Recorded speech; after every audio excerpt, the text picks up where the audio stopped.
there are a number of those people lying on the ground, and we've seen them being helped by police and other emergency services, and there does appear to be a manhunt underway with eyewitnesses reporting that they had seen armed people entering the restaurant.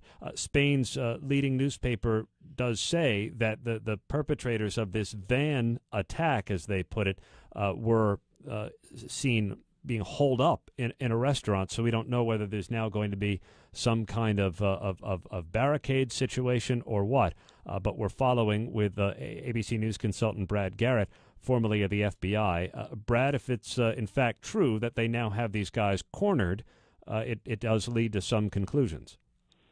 It does, and it also gives the folks that created this, ISIS or whoever inspired it, another venue or activity to get attention. So, assuming that's them in the restaurant, do we now have a hostage barricade? Do we get into negotiation? Do they start harming people in the restaurant? You know, this is going to take, my guess, a while to unfold. But it's just another element of you create one set or create chaos in one part of Barcelona, and then you just move it on down to create another. I suppose very similar to, I think Steve mentioned it earlier, of car rammings and then people get out with knives and start stabbing people. So this could be a variation of that very theme.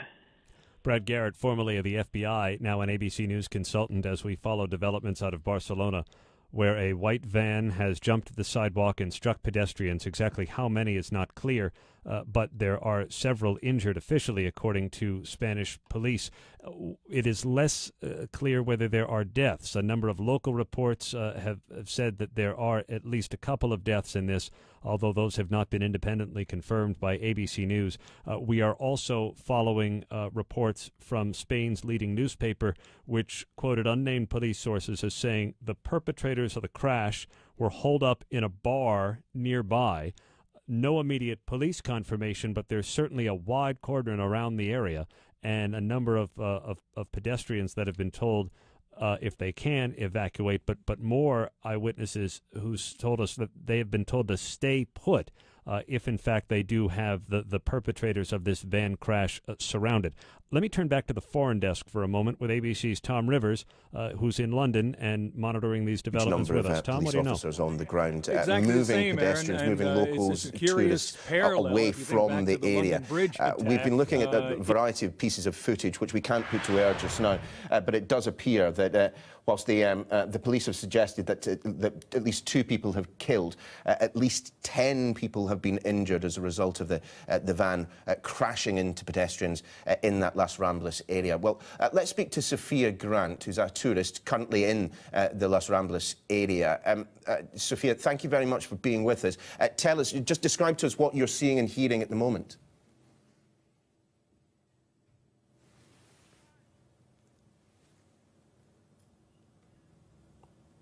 Unfortunately, we appear to have lost Sophia. We'll try and get that line back again. But these pictures taken from a slightly higher position show you the van there, the white van that we've been hearing about, right in the centre of the picture. This shows the emergency personnel, well, the aftermath of the emergency personnel trying to get there and deal with the injured. As we mentioned just a moment ago, at least 10 people, judging by the footage that we have seen, injured in that attack. The initial reports suggested that perhaps dozens of people had been hit by the van in an area such as Las Ramblas, a pedestrianised area with, of course, roads running around it. A white van of that size travelling at speed with people standing so closely together. A minimum of 10 injuries would seem perhaps to be on the low side. We hope that that figure remains at that level. These are people being tended to by medical personnel on the scene. Police officers, again, as you notice, dotted around the outside of those injured, not looking inwards but looking outwards, in case indeed there was a secondary attack. Well, earlier we spoke to Susan McLean, who was 100 metres away from the attack. Well, it was quite terrifying. We were right near the Plaza Catalunya, but in the street adjacent to Los Ramblas. And all of a sudden, just scores of people ran screaming towards us. Hysterical, children hysterical, very limited English. They first of all said someone had been shot. It calmed down for a moment, and all of a sudden a second wave of people came down the street. We just ran into a shop. I lost my husband in the melee. He went in a different door, but all the shops were shuttered. They locked people inside. They really went into lockdown mode, and most of the area was still locked off. Our hotel was one street away, so we basically got ourselves out, went in the opposite direction from where this has happened, around into our hotel, but the whole area is blocked off. We can still hear sirens in the distance. We were 100 metres away, so we saw the aftermath of all the people that ran, because this was the closest street to where it was. And they were just hysterical. We could see the police, we could see all the cars stopped. We didn't actually see the van hit people. The English in Spain is limited. The English is very poor. The police were doing their job. The people on the street, other than the distressed ones that were talking about someone being shot, we really had no idea what was going on, other than we needed to get ourselves out of there very, very quickly, that it was a very serious situation. There was just hundreds of screaming people running away from where this had happened. Understandable concern and even panic in the streets of Barcelona after that van mounted the curb, we're told, moved from the road into a pedestrianised area. Local reports suggesting that dozens of people were hit, struck by the van as it moved clearly at some speed. Then the van driver left the car and moved. A secondary incident appears to be ongoing at the moment. Reports of two armed men who've been two armed men that have barricaded themselves in a local bar. No more on that at the moment.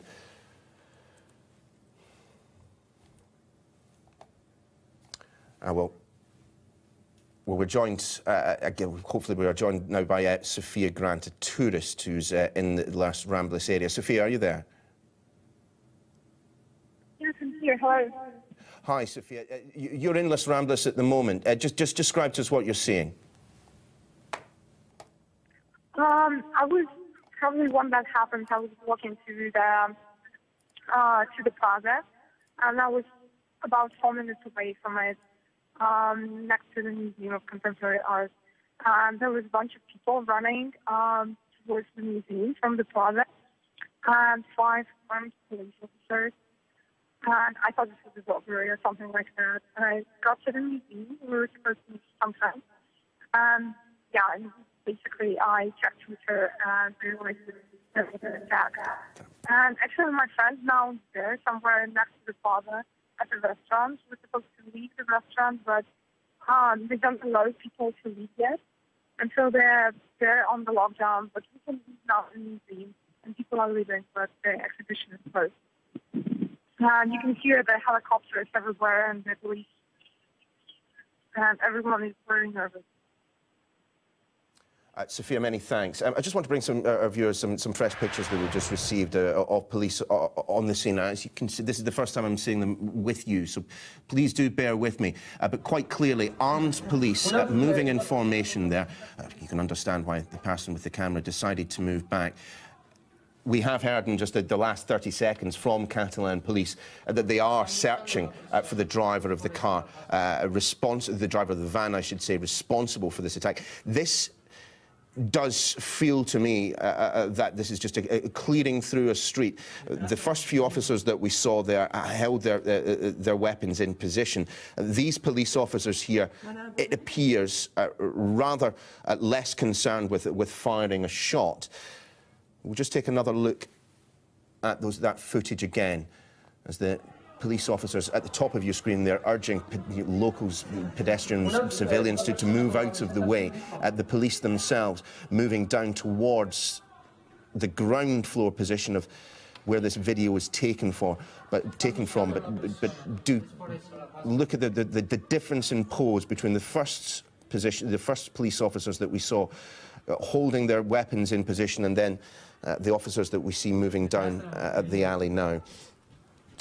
Well, let's speak now again to Amar Anwar, a human rights lawyer who's been at a conference in the city. Amar, many thanks for joining us once again. Just take us straight back to the moment that you realised something was happening in Barcelona today.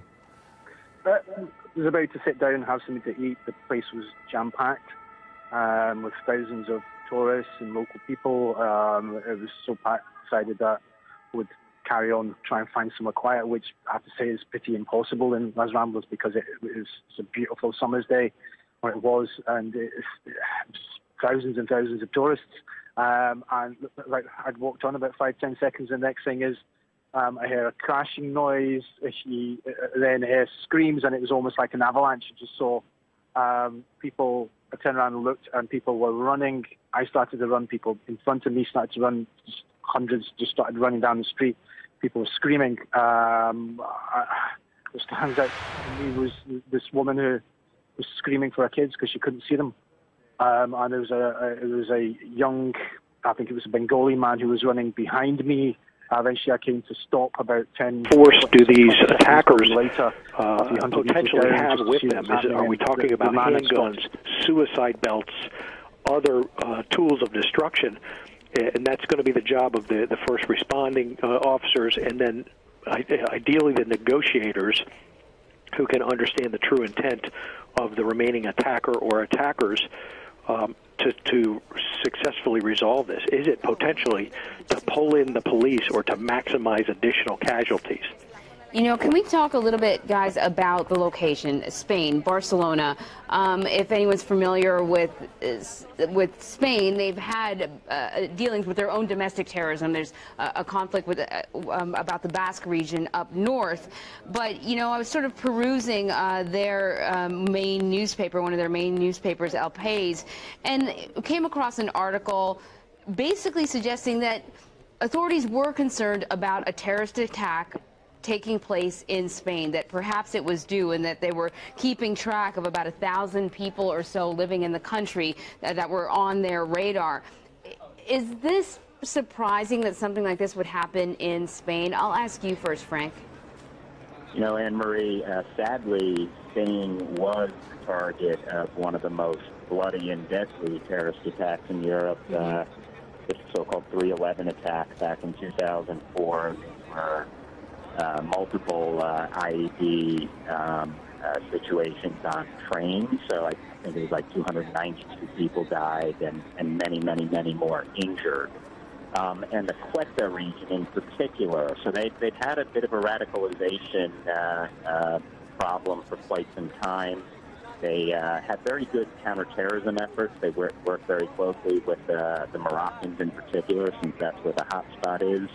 But there have been a number of foreign fighters traveling from Spain into Syria and Iraq, and historically they traveled to Afghanistan and Bosnia in the past. So they have a threat on their hands. They tend to be pretty effective when they focus on it. I think they had a hard time initially moving from the ETA, the Basque separatist threat, to the jihadi threat, but I think they've got...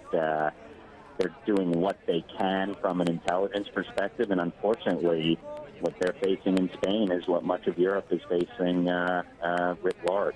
Yeah, you know, this article that I was reading from El País entitled "Jihadist Terrorism: Could There Be a New Attack on Spain on Spanish Soil?" What it mentions in the article is that they're watching that there are about 150 combatants that fought in Syria and returned, living between Barcelona, Madrid, Ceuta, Melilla, and that authorities are currently investigating about 159 people in the courts, with 1,000 people that are just on the radar. Certainly, Ron, I don't think anybody outside of Spain was really considering Spain a location for something like this, but Frank says he's not that surprised. I'm not surprised either. We're still talking about Europe, where there has been this tremendous, where the borders are largely open. There has been this tremendous volume of foreign fighters coming into and out of Europe particularly during the rise of ISIS, there is this terror diaspora as the U.S. and other forces have continued to squeeze ISIS. So I think, and you have a group that is looking to indicate to the world the spread and the impact of their ideology. So I think the easy answer to could it happen in Spain is absolutely yes. It may be just a matter of time. And we've seen, too, across Europe, I don't know that it's been that prominent in Spain, where the security forces and the police forces have just been grossly outnumbered. So it feels like it's a sense of not if, but when. All right, gentlemen, please stand by. We want to bring in Francisco Centeno. He is a witness, an eyewitness in Barcelona. He didn't actually see the attack, but he did see the aftermath. So we're going to talk to him and get a sense of what happened in the minutes after this driver plowed into a group of pedestrians. So, Francisco, thank you so much for joining us. We're glad that you're safe. Tell us what you saw in the wake of the aftermath. Absolutely. So we were actually just in our apartment. No more than 5 minutes after walking, we already see cops, lights, huge crowds of policemen with rifles out, very hostile environment. So we were actually, that was a small section. Apparently it wasn't very close to where the actual event happened. So after walking past, no more than 5 minutes later, we were actually going to eat where the event occurred, bizarrely enough. So that road was closed off. We were walking, using the maps to get there. And we see the road is closed off, policemen there. Large groups of people are just running from there. Police are escorting them out. They're running from, where the event happened, and there's just crying and screaming, and we were minutes away from being there, so we're lucky that we just waited. Yeah, it sounds absolutely terrible. So you're in your apartment now. Do you live in Barcelona? No, we have an Airbnb here, but we're no more than a 10-minute walk from where we were, where that event happened. What was the area like just prior to this happening? We actually haven't had a chance to step outside. We're very jet lagged. We haven't been outside. So I know my girlfriend was out earlier, and she said that it wasn't very, it was very quiet. Not much was going on. So after being outside and just seeing this hostile environment and a bunch of people, running from the scene and cops everywhere is not what we were used to after the first day. Yeah. Francisco, right now, where you are, describe how far you are from the scene of this act, and if you can hear police sirens, if you can hear helicopters, if you see any police presence in the streets around where you are, because there are reports that there may be two armed men who've barricaded themselves in the restaurant. And, of course, the police are also suggesting that the driver of the vehicle may have fled on foot. So we're just trying to figure out if there's some kind of a search operation happening in the area where you are. Well, hopefully, I don't think we're too close. It's probably 10 to 15-minute walk to where the event happened. That's where we're on our way to. I think we're pretty far clear from it. We walked, the second we saw what was going on, we actually saw two other people. It seemed like Americans. They were speaking English, so we talked to them from LA, and they said they were on their way there, and there was an ambulance. So once we heard that, we walked way the opposite direction as far as we could from there. And, once we heard there were gunmen, we looped around and made it back to our apartment. On that loop there, we did see some cops, but the whole time we were blessed not to see anything happening, so we kind of stayed clear once we heard about the event. So this is what we know so far, and this is coming from Spanish media. They're reporting that 2 people are dead and between 20 and 25 people have been injured. We're talking about a van that mowed down people in a pedestrianized area of Barcelona. There are reports that the driver fled after the accident, that the van was heavily damaged. There are also reports that 2 armed gunmen entered a restaurant and may be holding people hostage at this point. The metro stations have been shut down in the area, and people are being encouraged, as you can imagine, to stay out of the area. You can see ambulances there. Ron Hosko is standing by with us. You're on the phone, Ron. So this is obviously unfolding right now, but in terms of how police will be tackling this fluid scene, how are they going to break it down? How are they going to find out what's going on? And if indeed there are hostages being held in a restaurant, what's the next move? Well, you have at least what sounds like at least 2 crime scenes. One is the vehicle and the path the vehicle traveled to injure these folks, and now potentially a second scene that the police are going to have a perimeter around and try to get intelligence on the space itself, the occupants of the space day to day, try to evacuate those who might be potentially in harm's way but not being trapped into a barricaded situation by these folks, and then while that's ongoing, try to establish contact and understand, is this a situation that we can negotiate?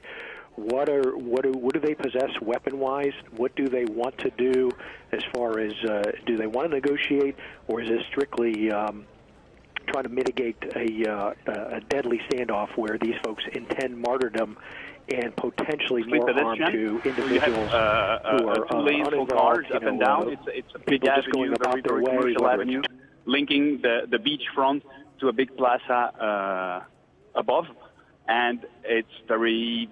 You have bars and restaurants, souvenir shops. It's the point where all the tourists want to be. It's remembered by stories in such novels as Hemingway books mentioned it, I think. So it is the classic area you want to visit when you come to Barcelona. And a number of people that we've been speaking to today have commented on the normal level of security personnel on the street. That obviously a very popular tourist destination, obviously a rather large city. You would expect there to be a substantial police presence on the streets. I mean, before this incident took place, you would expect, and there was one, and also in other areas of the city where I was when the incident happened. Like all the police reacted immediately, closing off, cordoning off, being much more attentive to paying much more attention to what is happening now, all over the city. You feel that all the police are. It's an ambulance, another ambulance, driving down the Ramblas right now. Inti Landero, thank you very much for joining us. That's the journalist, Inti Landero, speaking to us from central Barcelona itself. The latest that we are hearing from the Spanish wire agency EFE, citing unnamed police sources, is that perhaps as many as 20 have been injured in this incident. Let's speak again to Sky's David Bowden, who's at the wall, who can tell us a little bit more. Remind us, David, I mean, information in terms of picture and in terms of statistics is coming to us thick and fast now from Barcelona. Just bring us up to date with what we know. Well, Neil, there's clearly 2 distinct elements to this attack. First of all, we had the van ploughing down these people in this broad boulevard right in the city centre. We know that the driver of that van fled. And, of course, we also know that there are 2 men holed up in a restaurant. But we don't know how these people are connected or whether, in fact, one of these men in the restaurant is, in fact, the van driver.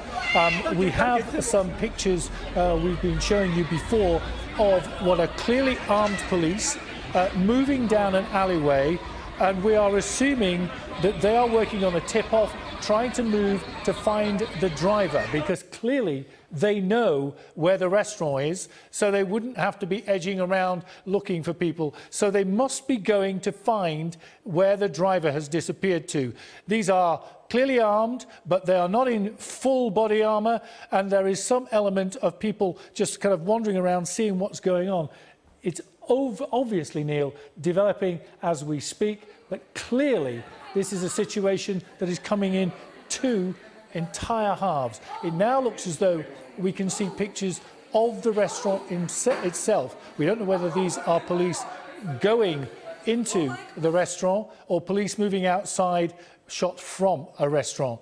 But very, very confusing at the moment about whether these 2 incidents, well, clearly they're linked, but whether we've got all the 3 protagonists that we know of in the same place, or whether we've got 2 people in a restaurant and we've still got the driver of this van on the run being hunted by armed police. Many thanks.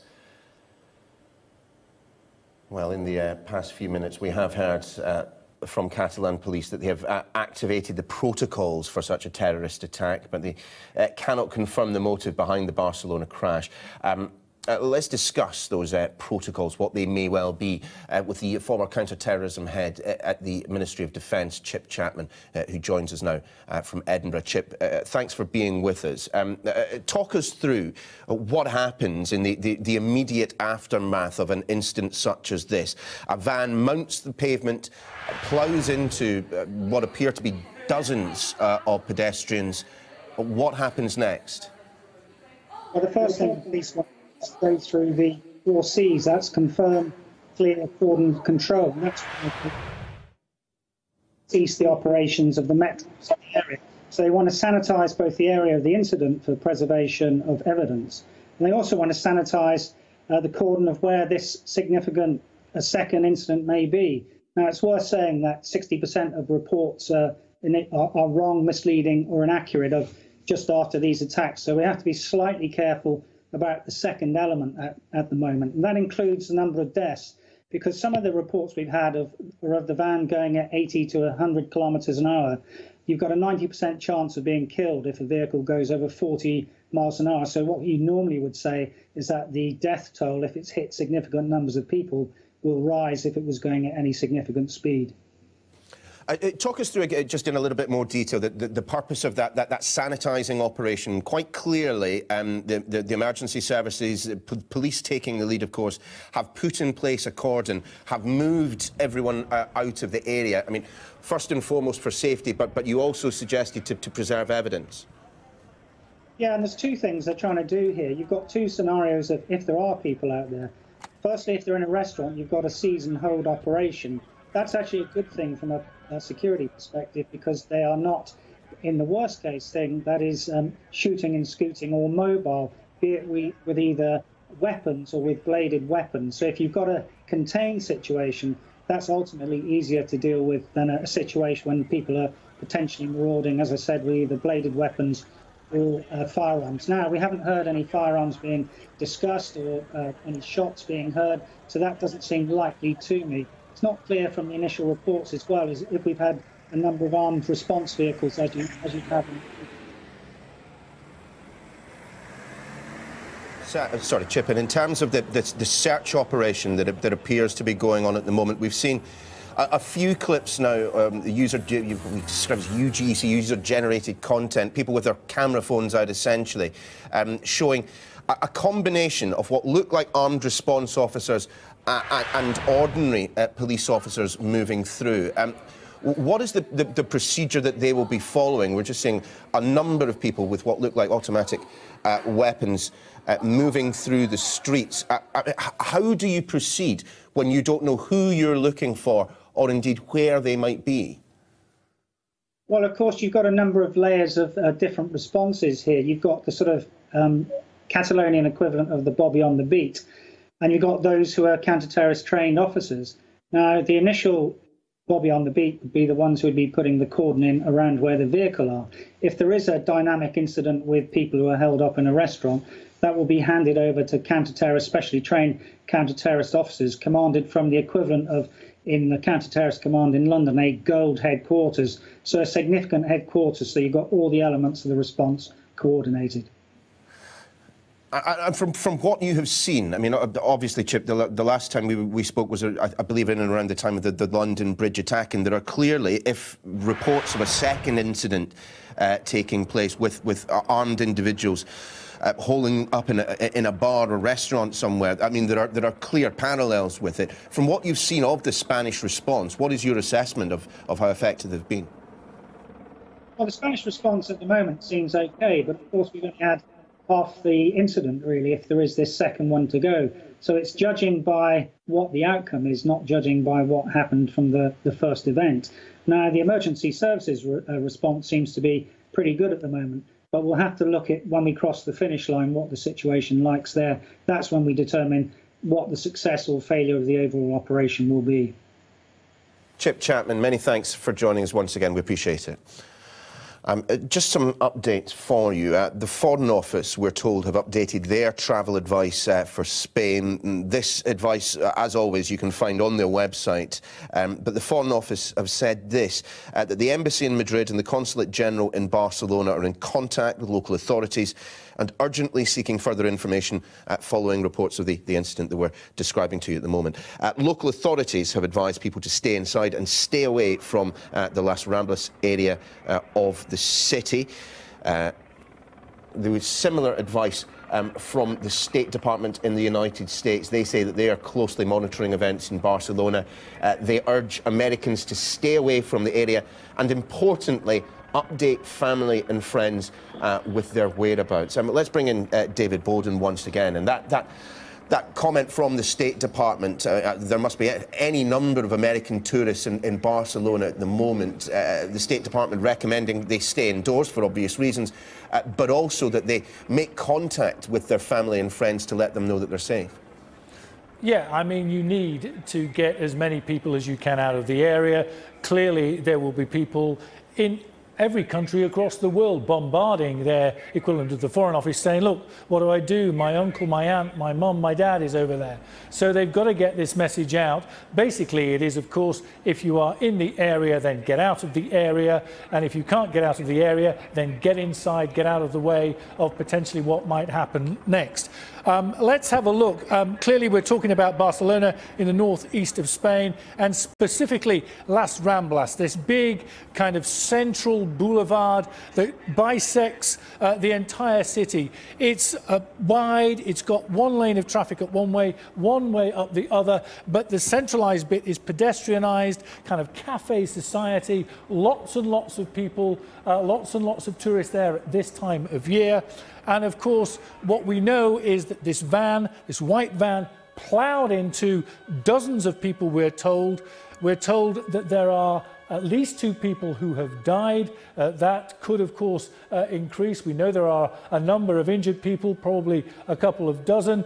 We also know that the driver of the van then fled the scene on foot.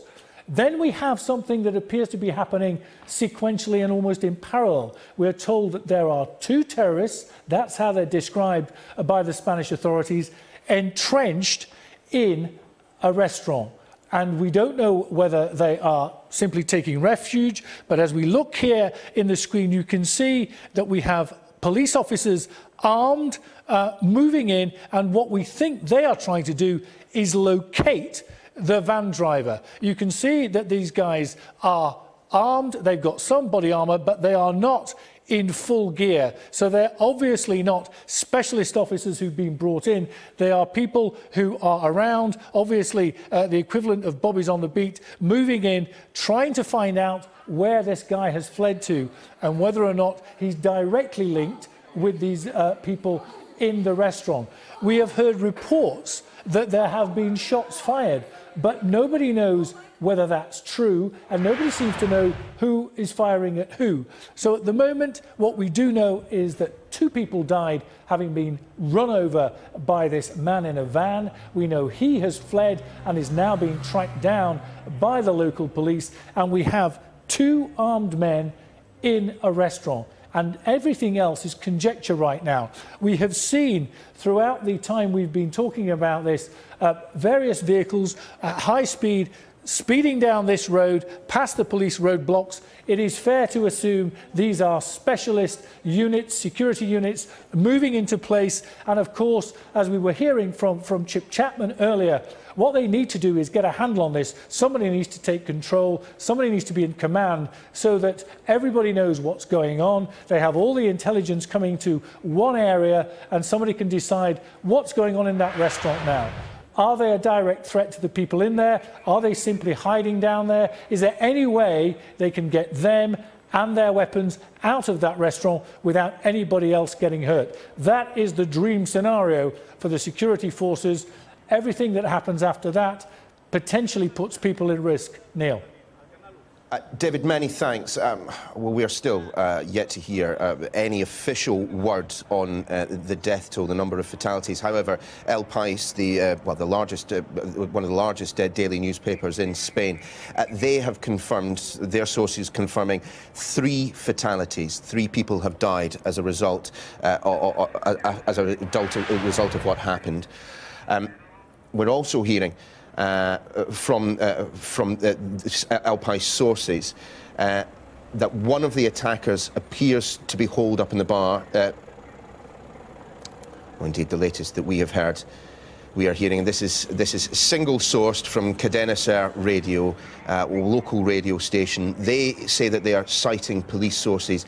They are claiming that at least 13 people have been killed in that van crashing in Barcelona city centre. We were speaking just a few moments ago to Chip Chapman, who suggested that, you know, if you have a vehicle travelling at, 80, 90 kilometres an hour, you have a 90% chance of being killed. And in a pedestrianised area at this time of day, in the heart of Barcelona, there would have been hundreds of people who could potentially have been hit by a van travelling at that type of speed. Another piece of information reaching us from El País at the moment, they say that security forces are looking for a second van that could have been involved in the incident in Las Ramblas.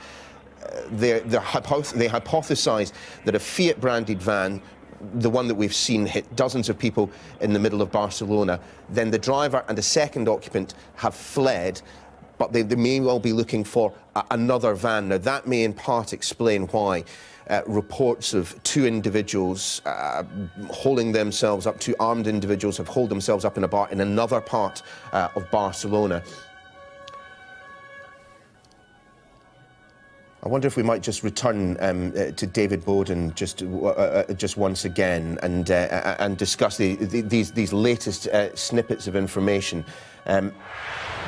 And first and foremost, David, the death toll as being cited by Cadena Ser Radio at 13, at least 13 dead. Given the size of the vehicle and the number of people who would have been standing, milling around, for no reason would they have looked over their shoulder to check for traffic. 13 does not sound beyond the realms of possibility.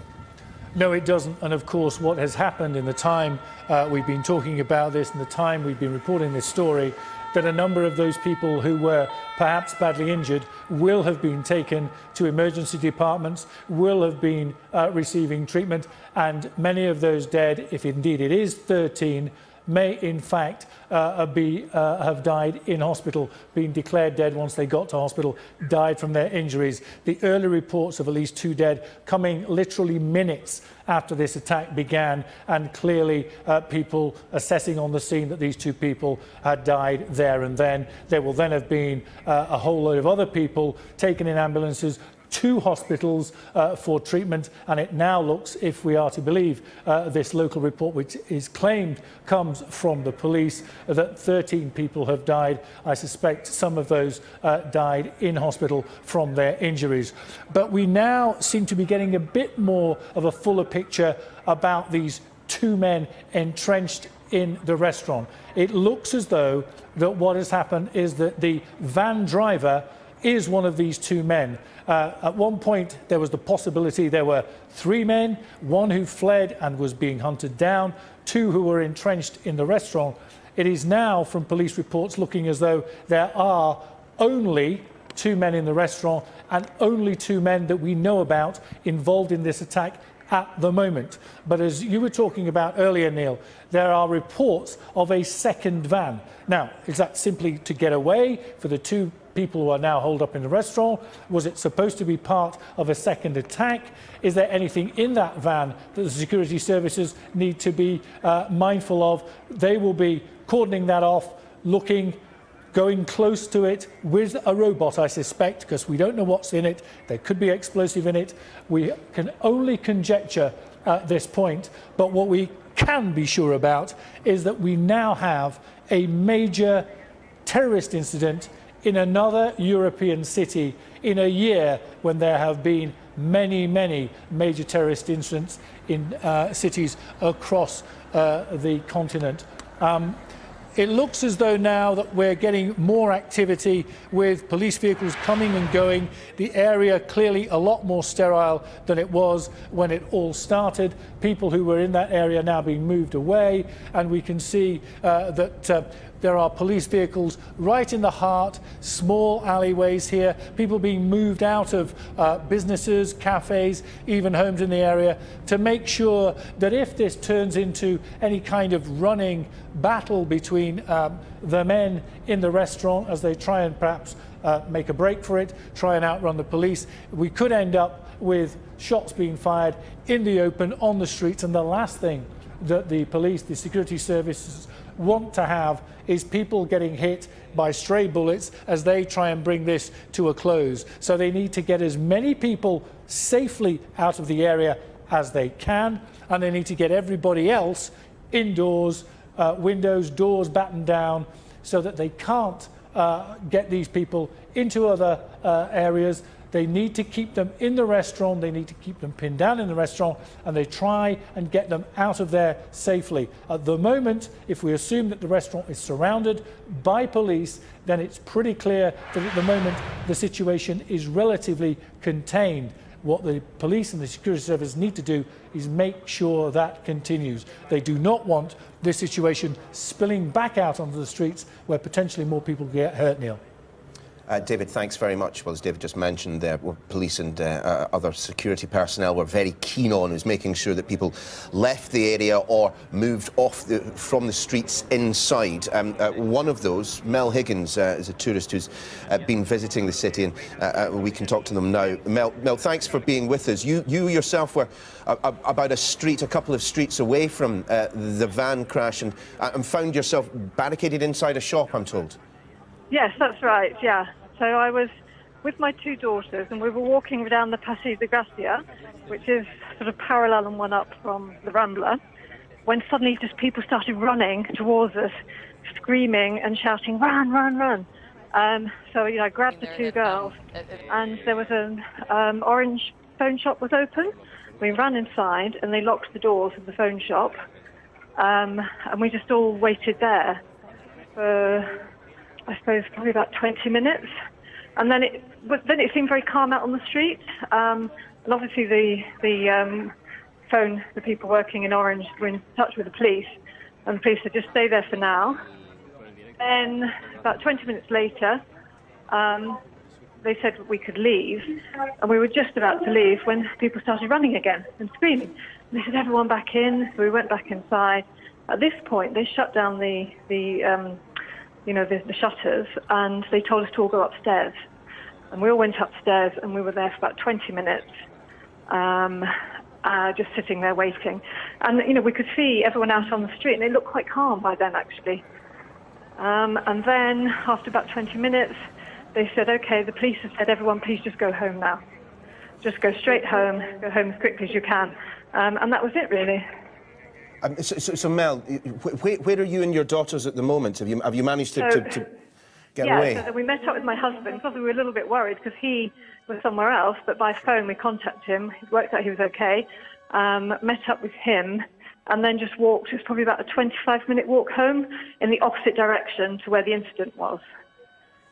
And as you made that journey, we've been speaking to a number of people who've been in and around La Rambla, talking about just the sheer volume of ambulances, of police that were speeding to the location. You must have seen some of that. Yeah, there were constant police cars, constant ambulances, police on the street, motorbikes. But people were very, very calm in the street, and they were just directing everyone in the opposite direction. But people were still wandering down towards the incident, so that was the situation. How are your daughters after being bundled into a shop? When we were in the shop, they were very scared because suddenly you see all these things on TV, and then even though we were safe, you suddenly can understand how frightening it is. And at one point, before we were told to go upstairs, they were telling everyone to duck. So we were ducking behind the counter. And the two of them were, they were quite scared, as was I as well. And there were a couple of young children who were crying, and Yeah, so it was just the unknown, really, not knowing what had happened, and then of course everyone started looking on their phones and found out what had happened. Well, anyone who is caught up in a situation like that has a right to be scared. Mel, just you may well not have noticed. Why would you? But up until the point that this incident took place, had you noticed that the police presence on the streets? Did it strike you as quite a heavy police presence ahead of what happened this afternoon? No, to be honest, we only arrived in Barcelona yesterday, so today was our first day going into the centre. And to be honest, no, I hadn't noticed excessive police presence, but I wasn't looking either. I know, obviously, I'm very aware of the situation at the airport because we're flying back on Monday, so I'm watching the news and, aware that the Civil Guard are taking control of that. But I really wasn't thinking about the streets. And what do you and your husband, your family, what do you intend to do now, given what's happening just outside your door? Probably won't go shopping. We won't go to the Rambla tomorrow anyway. I think maybe we'll go to the beach or to a quiet place, or maybe just stay at home. Haven't quite worked it out yet. We've just come home now. We're going to watch the news, stay in tonight. I think they're telling everyone just go home. Lock your doors, go home until the situation has. I know that the people are still in the restaurant, so let's see what happens. Well, we wish you and your family well, and very pleased that you're safe and sound. We're fine. Thank you very much. Mel Higgins, many thanks indeed. Let's just bring you up to date with the very latest that we're hearing from Barcelona, where a van has crashed into crowds in a pedestrianised shopping district in the city centre. At least 13 people have been killed as a result of that. That, according to one source, I should say, Cadena Ser, that's a radio station in Spain. Other media, including El País, one of the biggest daily newspapers in Spain, saying that there are at least 10 dead. A police spokesman at the moment not confirming on the records the number of casualties, but at the very least it does appear that has moved into double figures. We are also now being told by Catalan police that they are treating this as a terrorist attack. We have heard that from a number of sources, in fact. Now, let's just bring you some new picture that we have now. It's some new video of the search taking place inside the marketplace, as you see there, and police carrying sidearms, wearing helmets, moving through. Unclear as to why they're moving backwards away from a place of interest. If you notice there, their airline looking to the left and off camera, whether it's for colleagues to follow or because they're just checking their rear. These pictures continue. The search clearly taking place. Speaking a little earlier with our correspondent David Bowden, it does certainly appear that the occupants of that van fled on foot and are somewhere still in the city centre. There is this parallel incident that we have been told about of individuals holding themselves up in a bar. Again, we cannot confirm whether or not the armed individuals that have taken refuge, so to speak, in a bar are the individuals that caused the deaths in Las Ramblas. It would appear to be a reasonable assumption that they are in some way linked to the van, if not the people that were inside and driving it. But just to remind you, at least 13 people dead, according to one source. El País saying at least 10 dead. And as you can see at the bottom of your screen there, police are moving through the city centre of one of Spain's biggest cities, searching for the occupants of that van. We are expecting an update from Catalan police in the next few minutes. We were told that would be taking place at around about 6 p.m. British time. Of course, in situations such as this, they tend to wish to speak to the public as soon as possible, partly to update. Of course, there's huge interest, not just in Spain, but around the world as to what is happening there, but also to reassure reassure, to make it clear that, as the pictures we've been showing you for the past hour and a half clearly demonstrate, there is a massive police presence, armed and unarmed, uniformed and plain clothes, emergency services, including bomb disposal, including ambulances, have all arrived en masse in the city centre. Now, we're told that the Spanish president the Spanish Prime Minister is being kept abreast of events, as indeed are those in the White House and in Downing Street. The Foreign Office have changed their travel advice for this particular part of Spain, telling people to stay inside and stay away from the Las Ramblas area of the city. It may well be the case that both the State Department in the United States, the Foreign Office here in the United Kingdom, update their travel advice further as information about what has happened on the streets of Barcelona continues to emerge. 2 incidents, a van crash which has killed at least 10 people, and armed individuals holed up in a bar.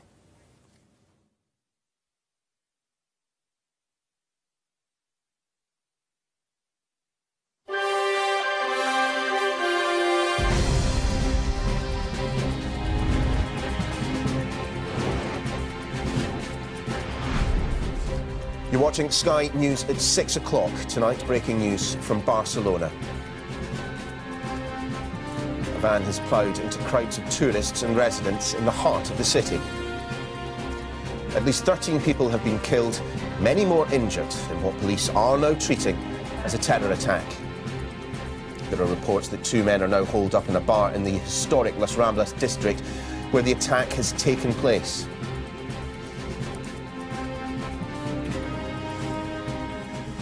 Good evening. A developing story from Barcelona this evening. Unconfirmed reports say that at least 13 people have been killed in a terror attack in the centre of the city. Police are hunting the driver of a white van which mounted the pavement in the popular Ramblas shopping area of the city. There are reports of 2 armed men holed up in a restaurant. Metro and railway stations in the area have been closed.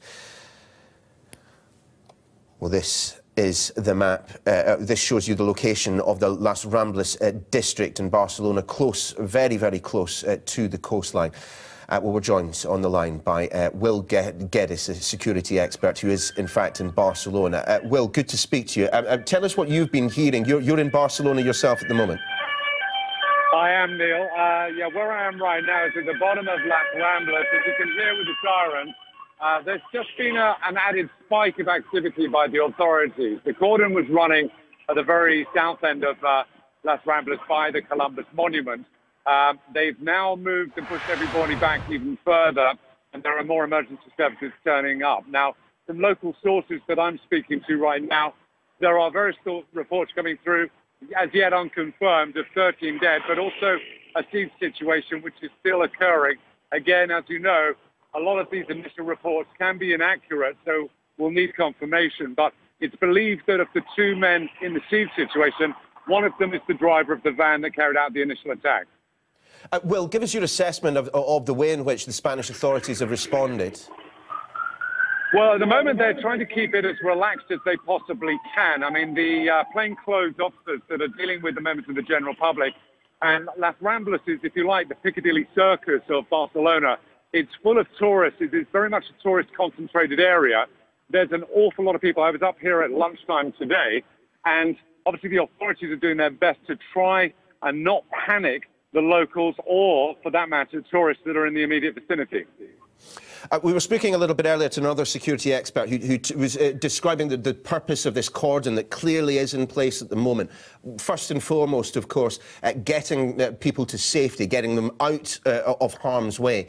But also, given that there does appear to be something of a manhunt ongoing at the moment, first it preserves the evidence in and around the scene, but also... Sorry, what was that I just heard there, Will? That's just traffic, I'm afraid, Neil. Nothing else.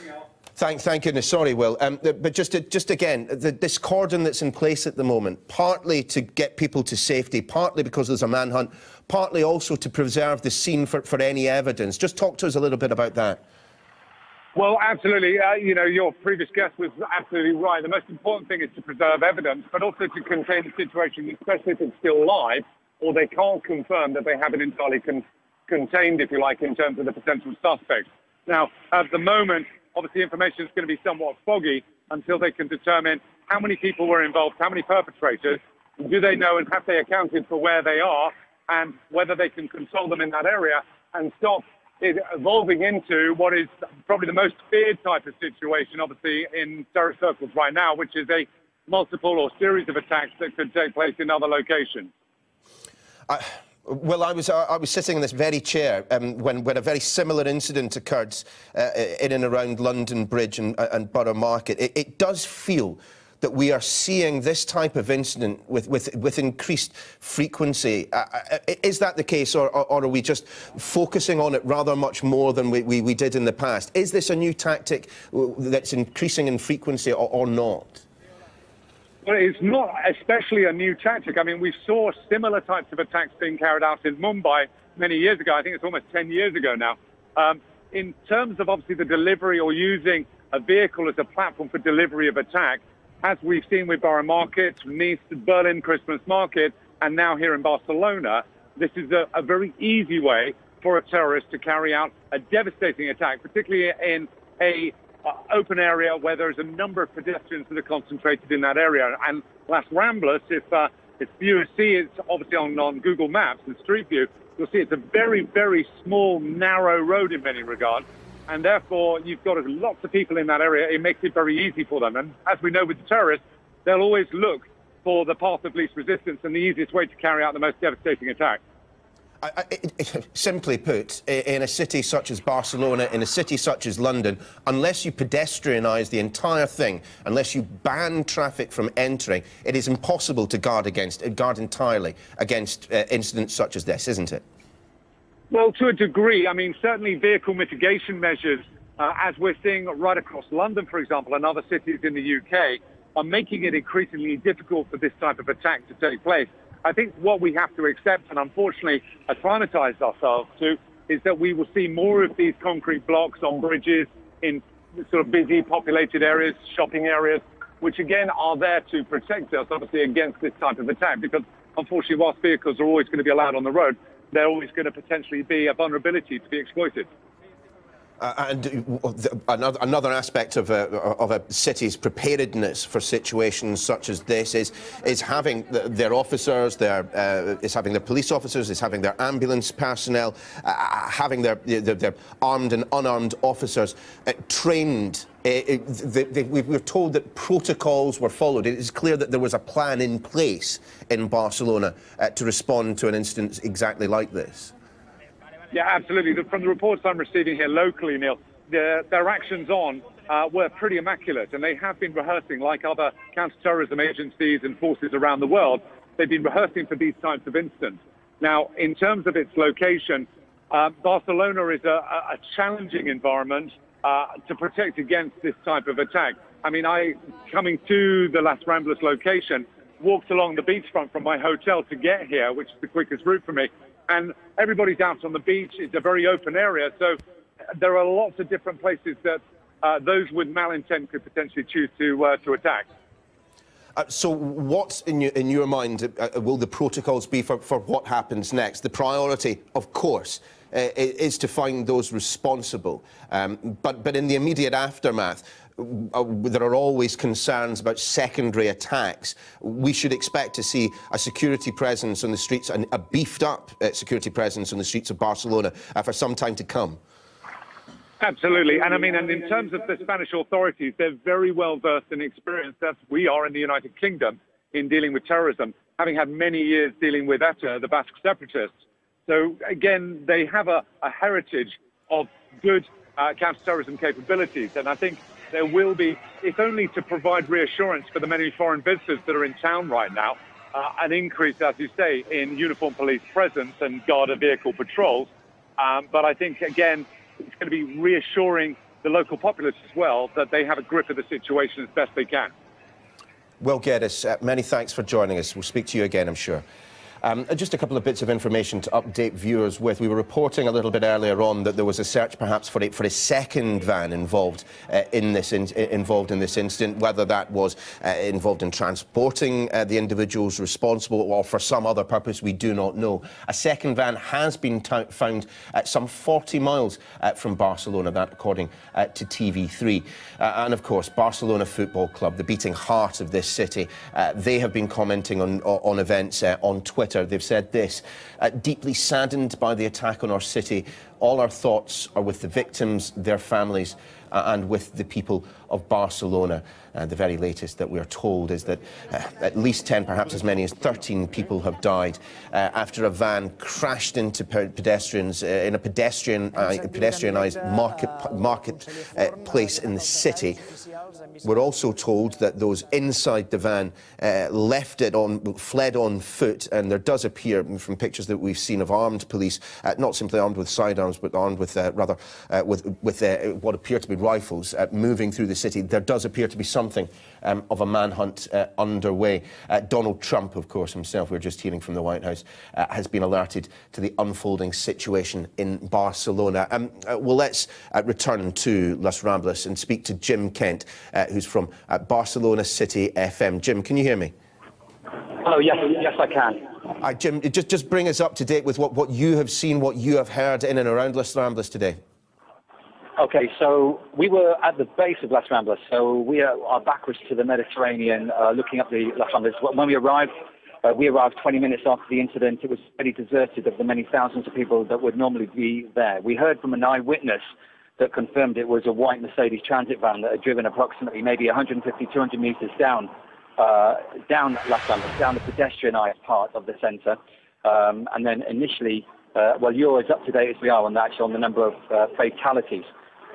Subsequently, we also got messages. There's a WhatsApp message being sent around Barcelona about this hunt for the second white van that was rented, apparently by the same person that rented the initial van.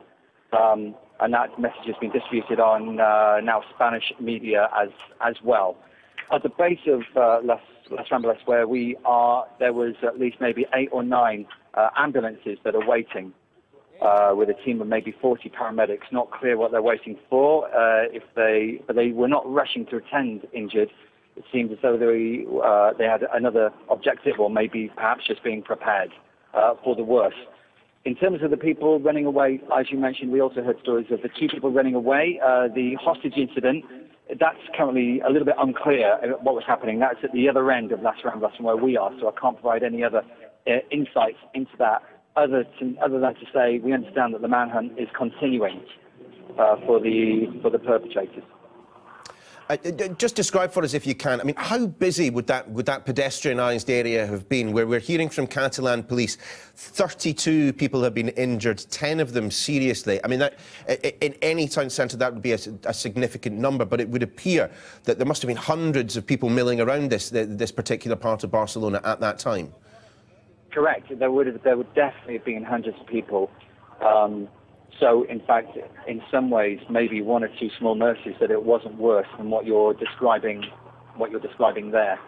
I mean, I understand that after the impact, I mean, there was a very loud bang when the van came to a halt, and that also triggered many people to run away from the incident, obviously in fear, as in they weren't clear exactly what that bang was. At first glance, it appears that Barcelona has been pretty well prepared for an incident such as this. The police force telling us that they pretty quickly enacted the protocols that were in place. You've been there for a lot longer. Just tell us, John, in terms of, sorry, Jim, just tell us, how does it look to a bystander? The police have clearly been planning for something like this. Sorry, I only just half heard you there because I've got some police noise behind me. But as far as I understand, generally, Spain does take terrorism seriously. There's a lot of armed police on the streets. So in terms of uniform protection, that's something that you'd have to say that they are prepared in that sense. Of course, they do have 4 different police forces governing it. Sometimes there can be interesting discussions about which police force has jurisdiction over what particular event. But nevertheless, I think you'd have to say, from what we can see, the police have responded quickly And as I speak to you, more ambulances are arriving as I speak to you here at the base of Las Ramblas. Jim, we've had some detail coming predominantly from El País newspaper about a second van, that there was some involvement of another vehicle. Do you know anything about that? Well, all I know is that I, along with many other people, we received a WhatsApp message that the police were looking for a second white van, and a registration number was distributed with that description, asking people to look out for it. But that's as much as I know. Well, Jim, thank you very much for bringing us up to date. That's Jim Kent from Barcelona City FM. Our senior correspondent, David Bowden, is at the Sky News Centre and can bring us up to date with what we know. Yeah, well, first of all, let's get news from the Foreign Office. The Foreign Office spokesman is saying that we are in contact with the Spanish authorities and seeking more information following an incident in Barcelona.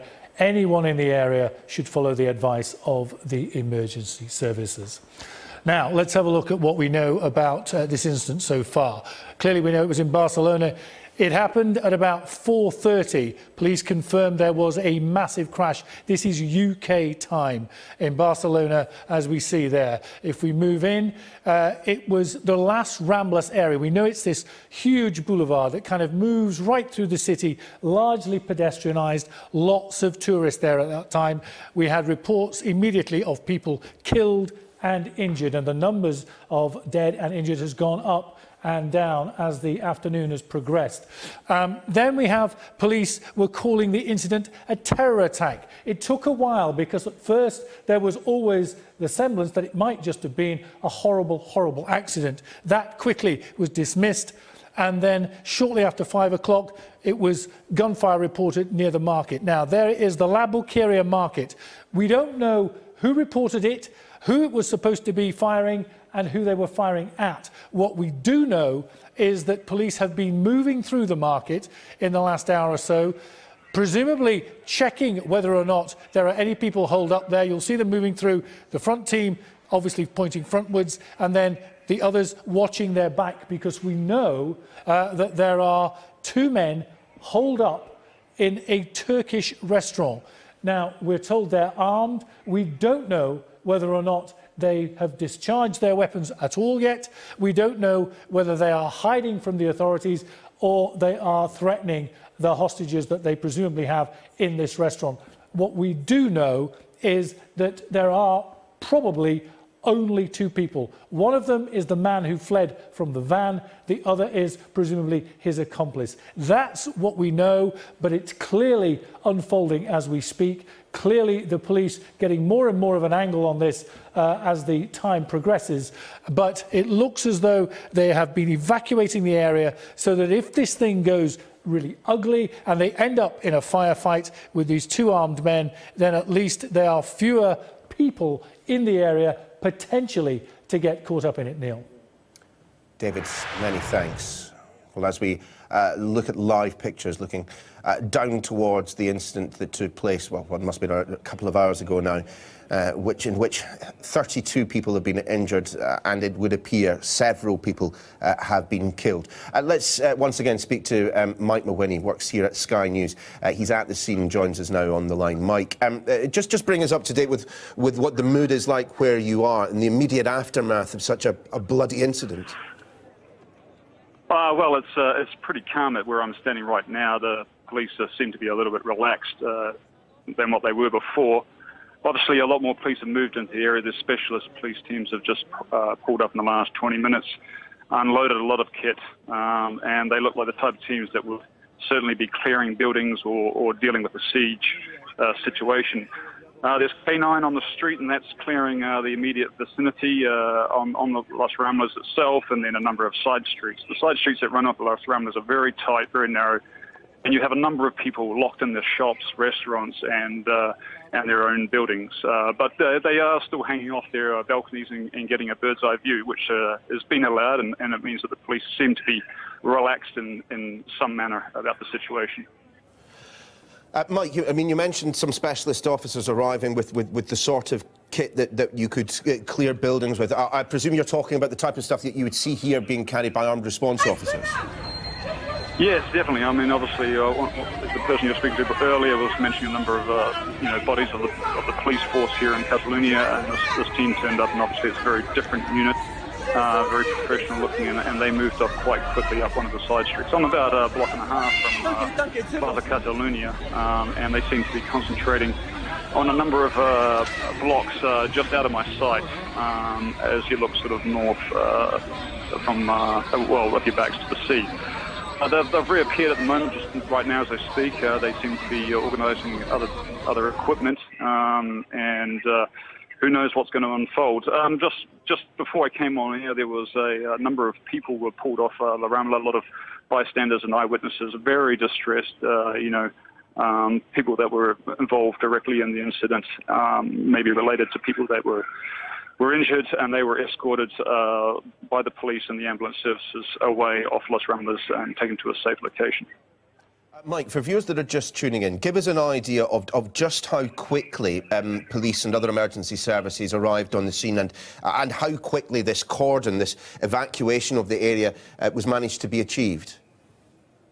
Well, the reaction by all counts from witnesses that I've been speaking to here, they said that the reaction of the police was instantaneous. On foot, number of foot patrols chasing the vehicle down the street. I do not know if any shots were fired by the police, but there were certainly a number of police on foot chasing the vehicle. Obviously, they can't chase by car or motorcycle because it's very difficult because obviously a number of people in the area.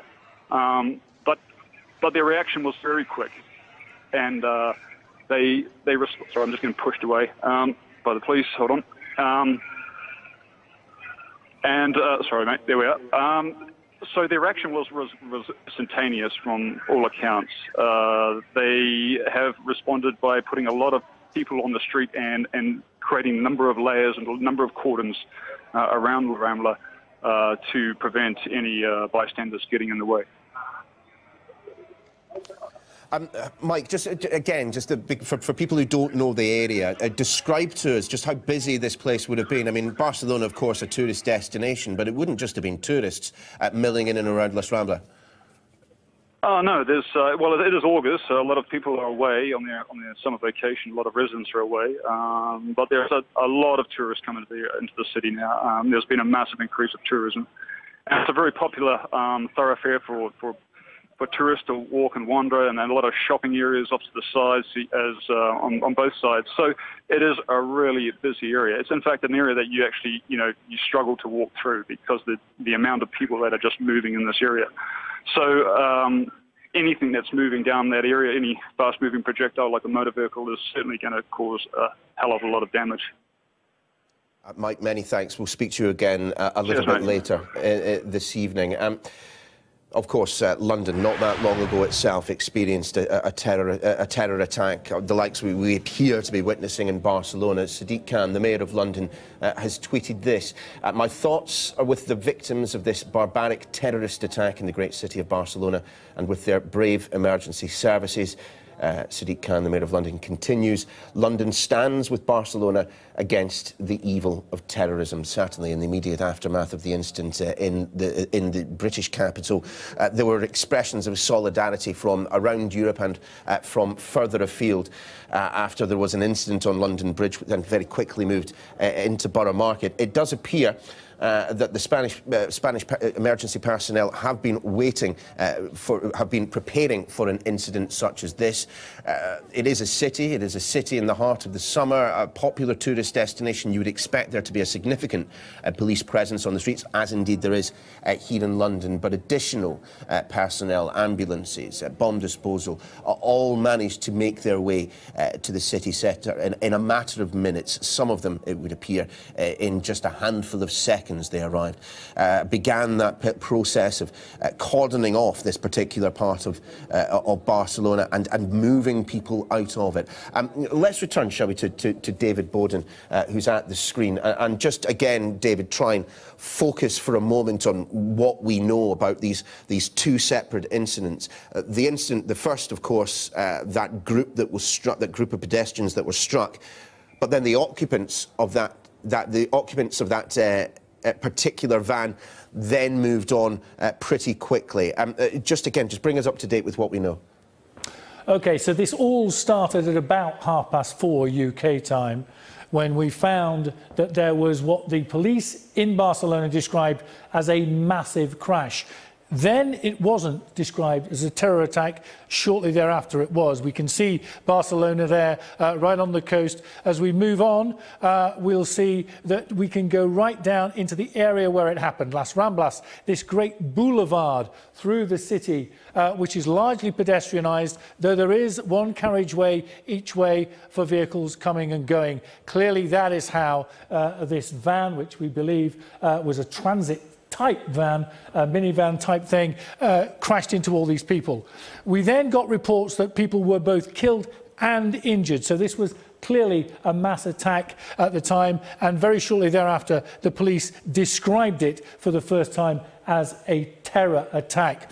Shortly after 5 o'clock there were reports of gunfire. Now, nobody so far has told us who was shooting at who, or whether in fact this was actually gunfire. Remember, at this time, we're only half an hour in to this situation. There is chaos, a lot of frightened people. We do not know for a fact whether anything was actually fired at that time. What has been happening since is that they have been trying to track down the man who fled from the van, the driver of the van. And we also know that there are two men holed up in a Turkish restaurant.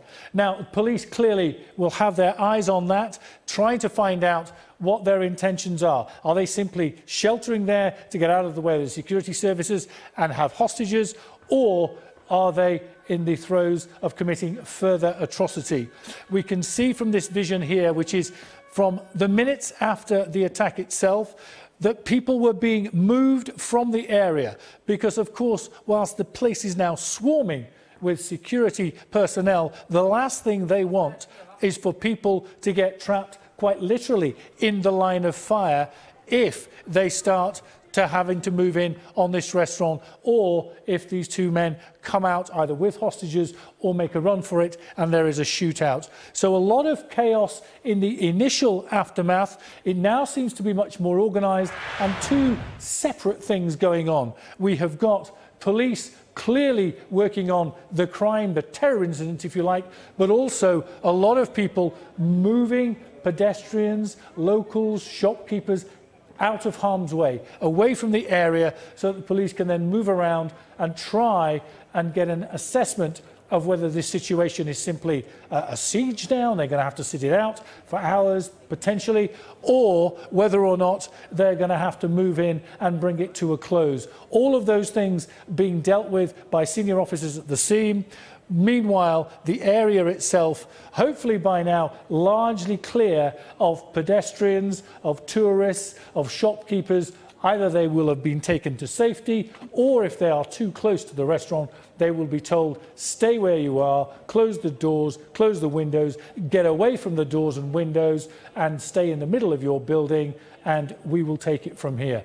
That's the situation as we know it, Neil, up to now. David, many thanks. Well, a little earlier we told you that we were expecting an update from local police as to what happened here. It appears to be the case that we can't get that on camera, but the information is now beginning to trickle through. And as regards the death toll, it appears that, for now at least, some of the reporting emerging from Spain may well have been slightly wide of the mark. A police official in Barcelona, according to the Associated Press, says that one death has been confirmed in the van attack. Now, that is not, of course, to say that that number may not rise. Indeed, the suspicion is that it will, and will significantly. But for now, the police official in Barcelona confirms one death as a result of that van mounting the pavement and ploughing into pedestrians. They also say, as we've been showing you at the bottom of your screen, some 32 people have been injured, 10 of them said to be suffering from serious injuries. And again, you can understand why that might be the case. This van, even if not travelling at significant speed, was moving from a road into a pedestrianised area, a place where people would have been milling around, enjoying the sunshine, shopping, talking about where to go for their dinner that evening, not certainly looking over their shoulder or looking to their left and right to protect, again, to look out for traffic. And if they were there in numbers, a van of that size and travelling at any speed would certainly have caused a number of serious injuries. It may well be the case that 32, rather less than that may well have than could well have happened. Well, a little earlier we spoke to Lindsay Davidson, who was in the area when the incident happened. So we were in a changing room in a shop called Pull & Bear in Las Ramblas, and we just were sort of waiting around, and then we saw loads of people sort of crowding out and like running out the door, and like initially we thought there was like a celebrity or something there, and then we just decided to wait for a few minutes just to see what it was, because everyone was just, they weren't too panicked, and then we decided to leave and we went out the shop, and there was police everywhere, ambulances, fire engines, like bomb disposal squads and stuff, and they were just directing everyone like to go as far away from the area as you could. So we're just back at our hotel now. They said it was the best thing to do, so yeah, it was pretty scary. I can imagine, Lindsay. Just tell us a little bit more about what you saw when you left the shop. You mentioned it sounds like a huge amount of emergency service personnel brought in, but did you see any of those who were actually caught up in this crash? Any of the victims, the injured? No, we didn't see any of the victims. We just saw people sort of running, like everyone sort of running with their kids and crying and stuff, like just trying to get as far away from the scene like as possible. We didn't actually see it happening. And up until that point, this was just a normal summer's day in Barcelona? Yeah, well, this morning we actually said to my sister, there does seem to be a lot of police about, but we just kind of thought, oh, just a precaution, isn't it? But I don't know if something had been tipped off or whatever, but we did think there was a lot of police about today. And now that you're back in your hotel, we were just speaking to a colleague of mine who's actually in Barcelona at the moment, who's suggesting that people are being told to get indoors, to stay in their offices, to stay in their hotels. I mean, that, I presume, is the advice given to you as well? Yeah, all the shops were like shutting their shutters down, and the cafes were sort of closing up as well. So I think everyone must be just given the same advice. And have you been in Barcelona for longer than a day? I mean, I just want you to try and compare and contrast what you can see from your windows at the moment with what you might have seen yesterday at around the same time. Yes, we've been here for a few days and everything was just fine. We've been down the shopping, La Rambla were there last night, just like 2 nights ago, just kind of shopping and eating down that way, and everything was fine, like busy, but just normal. And then everything's just sort of chaos just now. Well, clearly the situation in Barcelona, fast-moving. A number of people, as we were just hearing, have been told to stay indoors. One of those is Shaul Hemo, who's the CEO and owner of an Israeli tourism company. He's been operating in Barcelona for the best part of 2 decades. Thanks very much for being with us, Shaul. Describe to us your situation at the moment. You're locked in your office. Yes, good evening to all of us. But now we are locked at the building. We are not allowed to go out. All the area is covered by police and military forces. They are looking with guns to find all these attackers, and all this area is blocked. Nobody get in, nobody get out. Only police staff and helicopters, and we are just waiting for the police instruction. And it's about 2 hours from the beginning of this event, and we are really shocked because it's the first time that's happened in the heart of the commercial area of Barcelona. You know that Barcelona in August, it's millions of tourists that come to visit this beautiful city, and what's happened now is going to change all the meaning of security here in this city, I believe. And as Israeli, I believe that they can make better security here in this city because millions of tourists coming here and walking on the street. And what's happened that this truck just getting in the Ramblas. You know, the Ramblas is the main boulevard of Barcelona. It's the heart of Barcelona. Just smashing the people under the truck and get to the restaurant. It's like a jungle. It's impossible that it could happen here in this beautiful city of Barcelona. I'm in shock, really, and we are really worried because now we are blocked here and we don't know if we can go out or nobody can get in, and we are waiting to the police instruction. I can see from my window all is here, very close.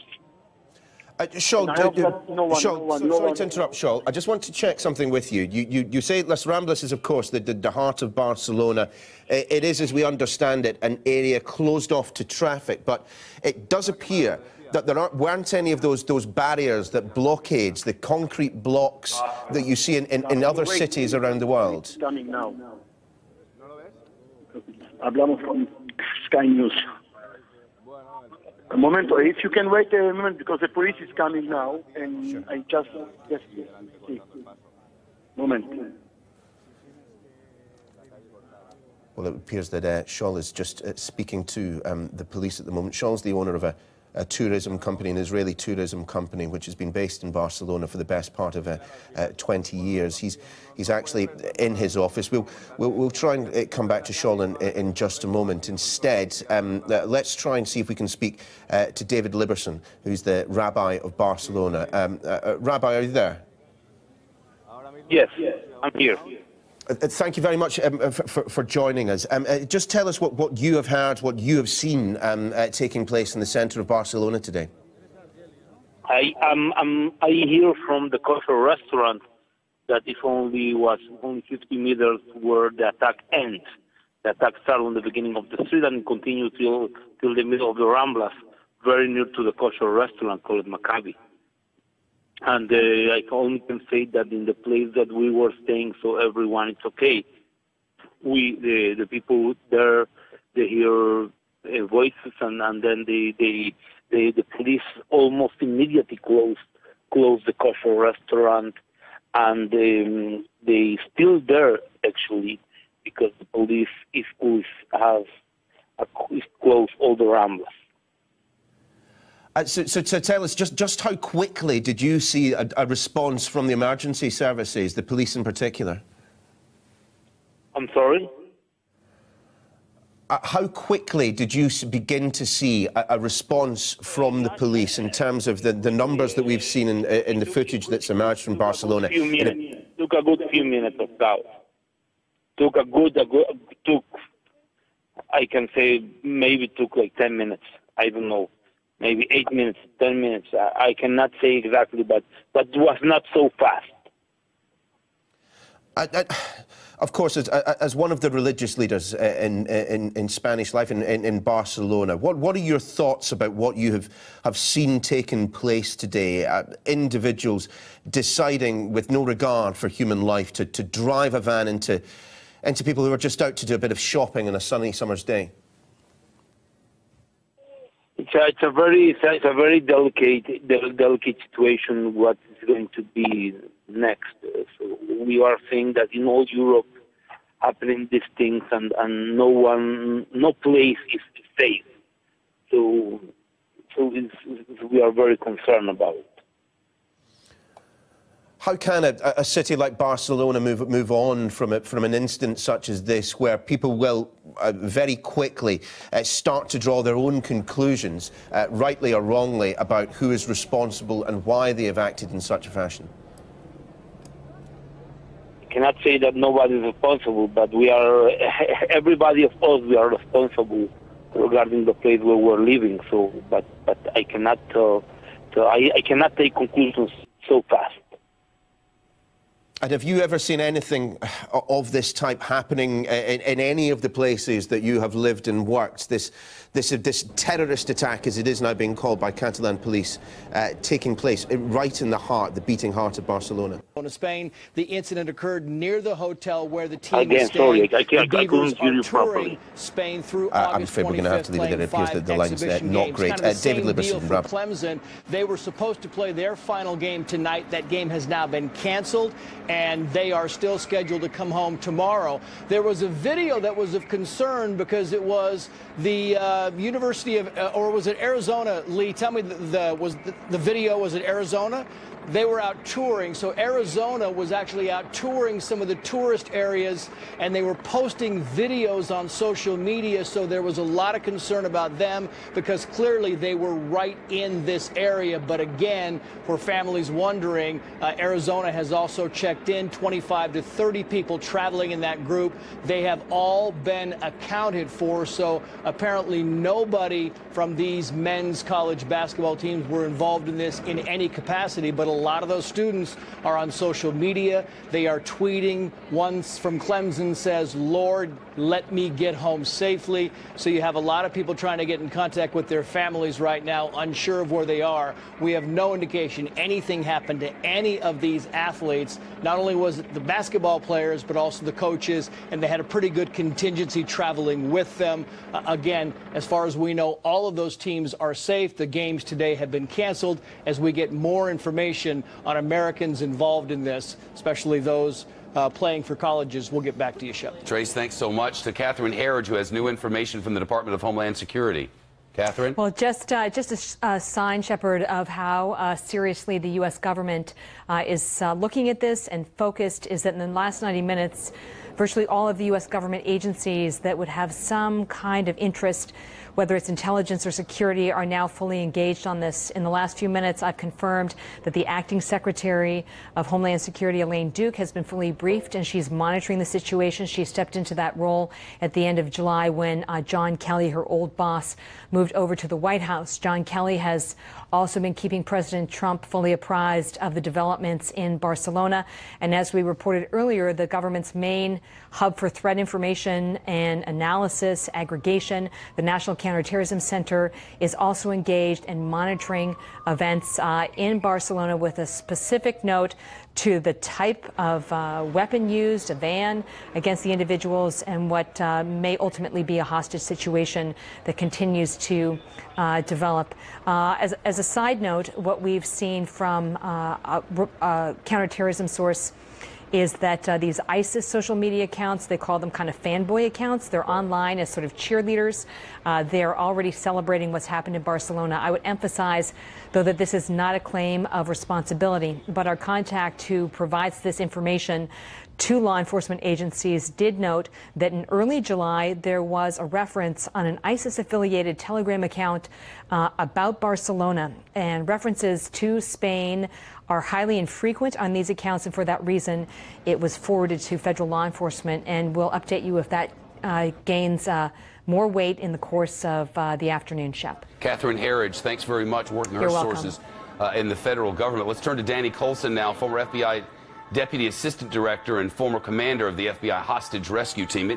Danny, it's our understanding that if the reports from the police in Barcelona are accurate, there is a standoff at a Turkish restaurant with 2 men holed up inside with hostages.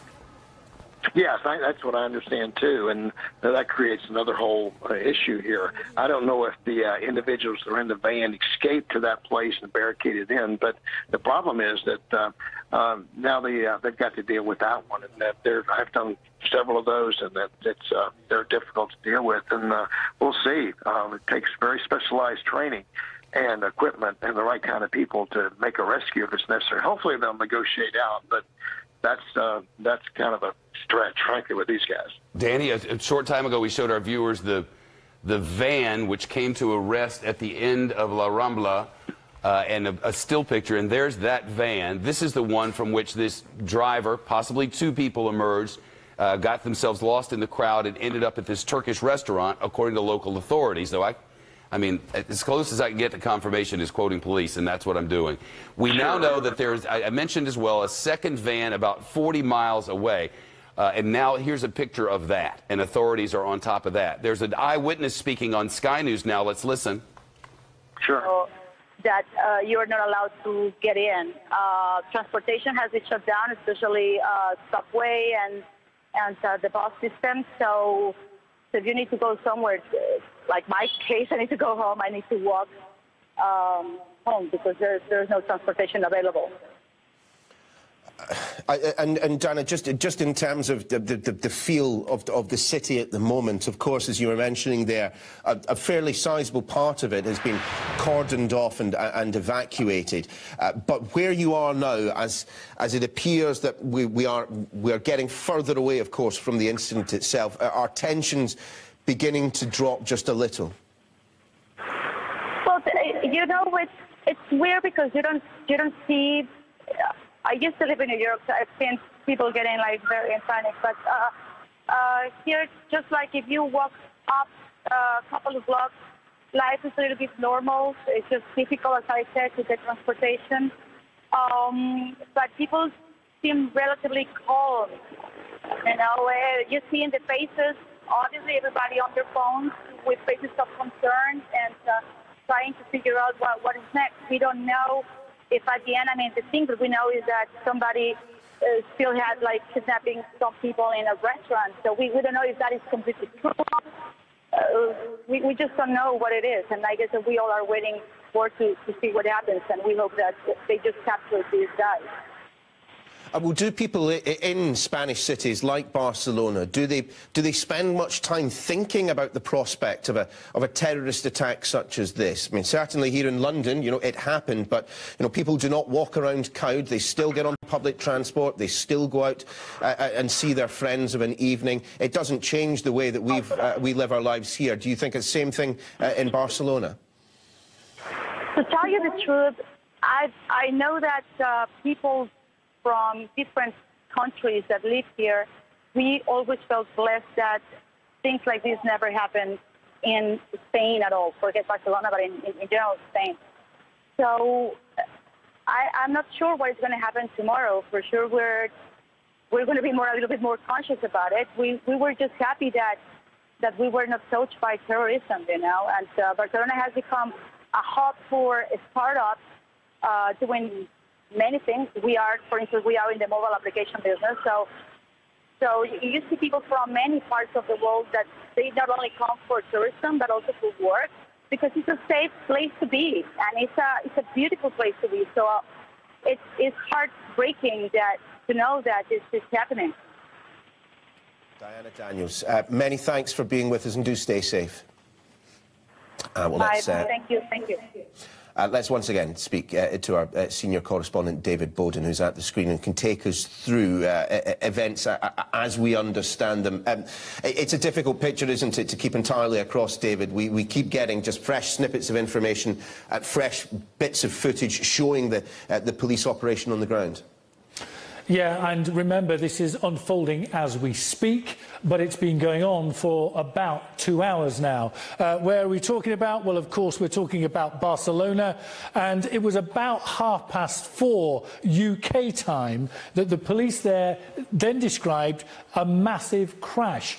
Note, no talk of terrorism on the initial reports. As we move on, we can go down into the map and find out where all this was happening. It's in Las Ramblas, this big boulevard through the city where largely pedestrianised, but traffic is allowed up both sides. Clearly, that is how this van got into all these people. And we were getting reports pretty quickly of people killed and injured. Then, as we move on and show you more detail, the police finally called it a terror incident. That was the first time we heard the T word. It became clear that this wasn't an accident, that this was something that was orchestrated and a terror incident. And I think if we move on the graphic, we can go right into the La Buquera market.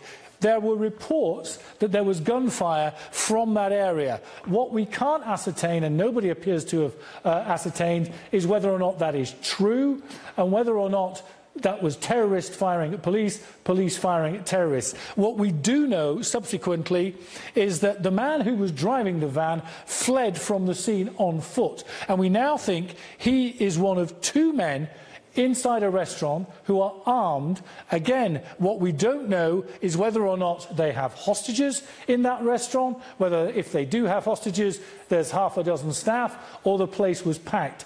That sort of information is still being kept from us. What we do know is that whilst the police have cleared the area, and we've seen lots and lots of picture of police cordons going up, we've seen lots of picture of police ushering people away from shops, from cafes, from offices in the immediate area of this restaurant, so they can sanitize it and they can maintain a cordon around where we believe the now 2 terrorists are holed up. There was some talk earlier about a second van, which may have been a getaway vehicle. It now transpires that that van has been spotted some 40 miles away, so it clearly wasn't the getaway vehicle, but may have something to do with this plot in a more wider sense.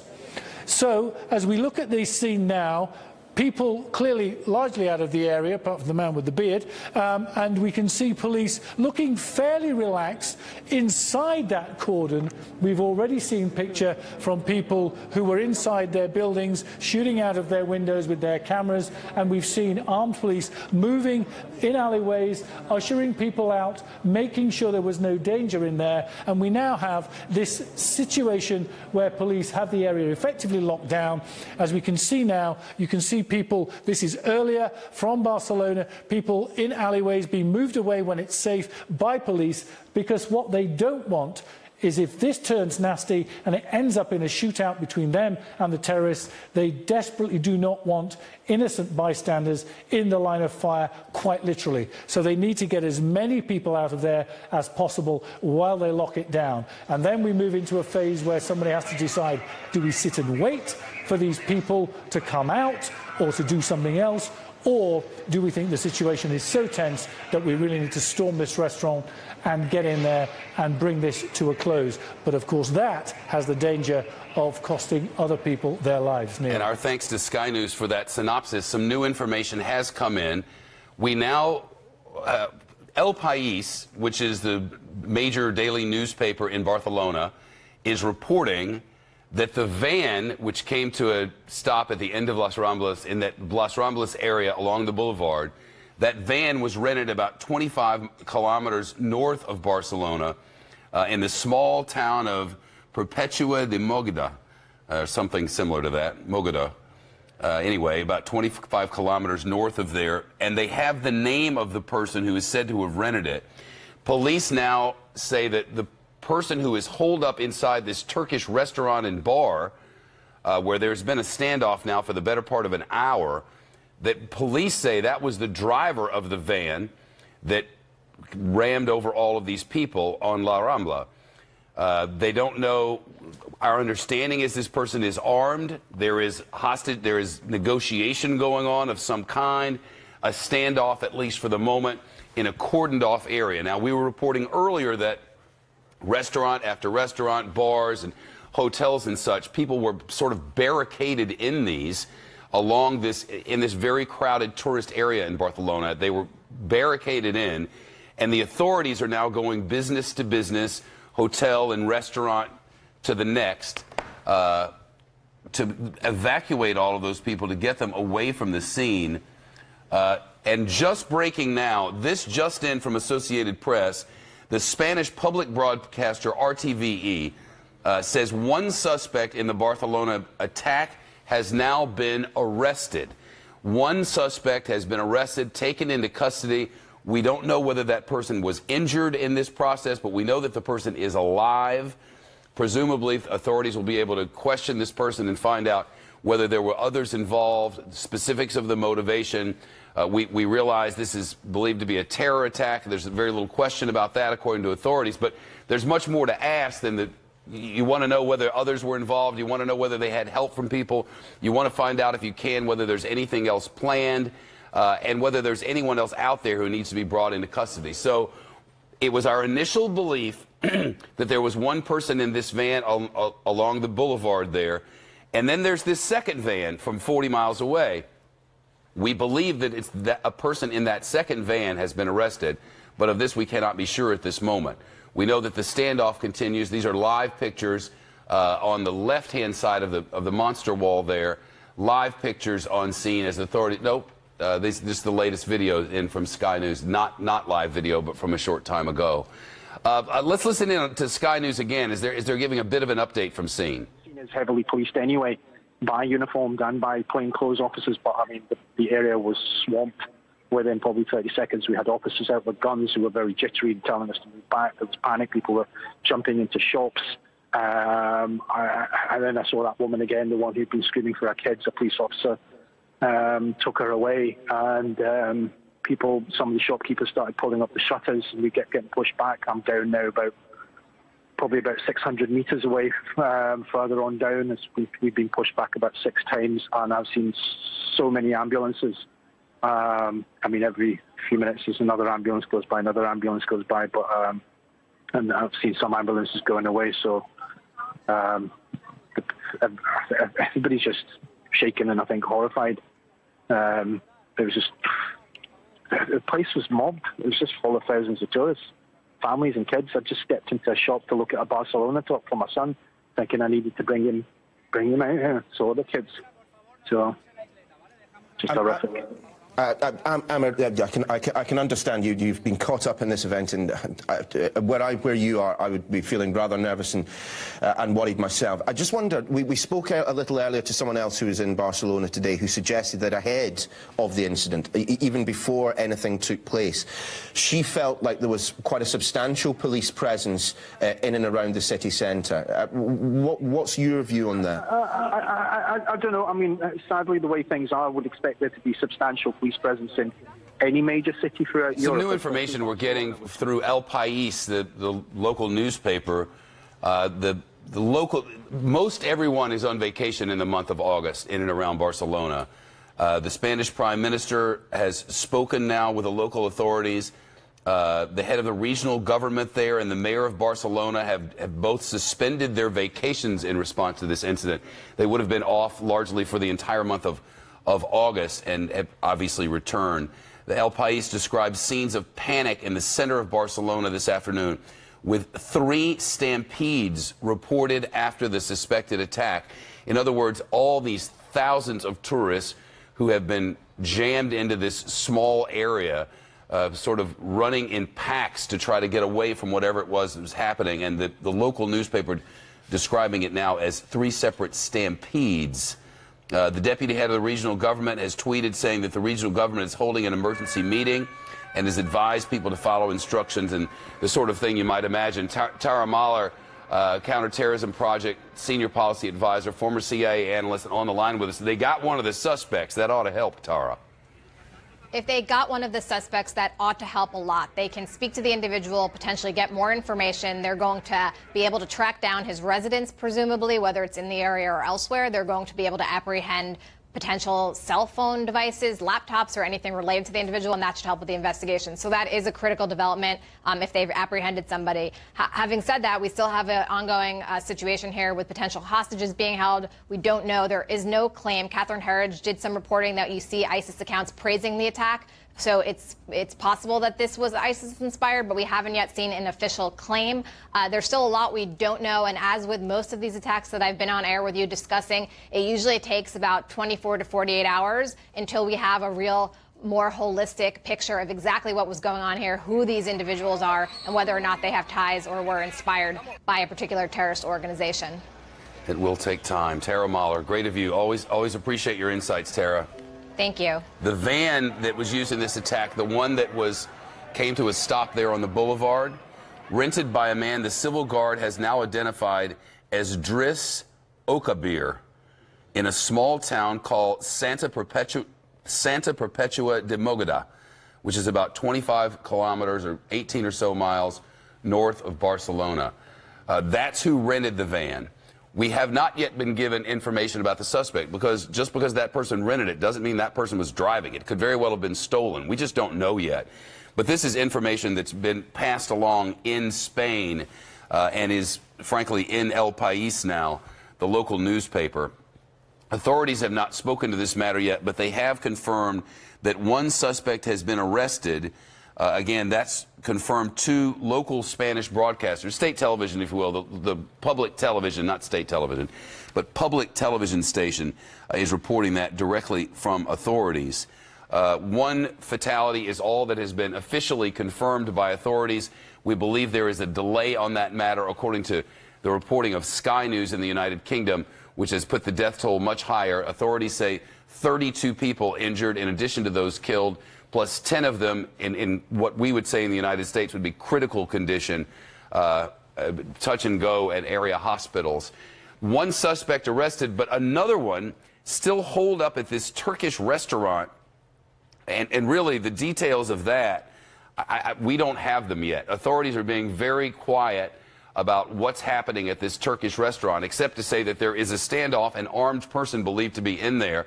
Initially, the word was that there may be 2 suspects armed and holed up in this restaurant with hostages, but now they're saying 1. I presume we will know at some point. Remains to be seen how long that standoff will continue. They're not letting the news media in there, so we're relying on local authorities for information on that matter. And you can see some people setting up for a live report there. Let's listen into Sky News in the UK just for a moment. When you don't know who you're looking for or indeed where to find them. And that's the key point. They don't know who this person looks like. They do have some CCTV there, but not on the same basis as we have in the UK. It's actually identifying that person because, of course, as soon as they jump out the van and jump in amongst the crowds, they could easily be allowed out of the cordon area and away and to escape. So it's really difficult. The police obviously still believe there's a very good chance that that person or those people are still within that area because they're being very cagey about how they conduct the search of the area. And search they must, and it will take an awful long time to clear an area as big as La Rambla and the surrounding areas. Just looking here at the footage on the screen, clearly they are moving with some purpose, but these it appear are just ordinary police officers. Yeah, the police officers in Spain are all armed, of course, ours aren't. So individually they can go looking for a suspect. It's also interesting actually that all the shutters are down on the market, which we've just gotten new information about that second van that was found 40 miles away. Authorities have now checked that van top to bottom. No explosives found in that van, but they do believe that it was in some way related to this attack. Was it a getaway van for one of 2 suspects? On that matter, at this moment, we are not yet completely clear.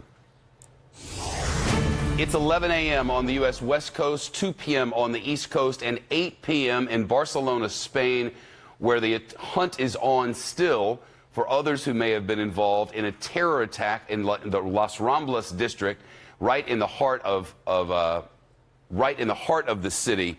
And now we know authorities have confirmed that this van, a rented van, started at the top of the red line there. That's La Rambla.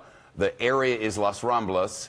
It went about 1/3 of a mile, ran over dozens and dozens of people, and ended up stopped at the bottom of your screen there where the vehicle comes to a halt. We've been showing pictures of that vehicle, and the latest pictures, the first video that we know of, that's the van that was at the end of Las Ramblas. The video of people on scene and the carnage that was carried out. Let's look.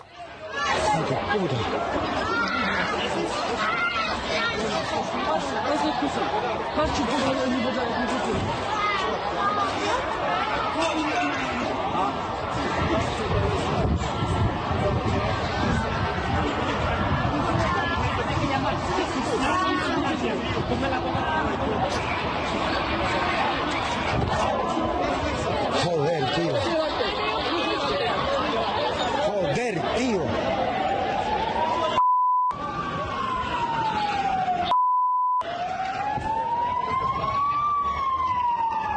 It's got the Hijos de puta.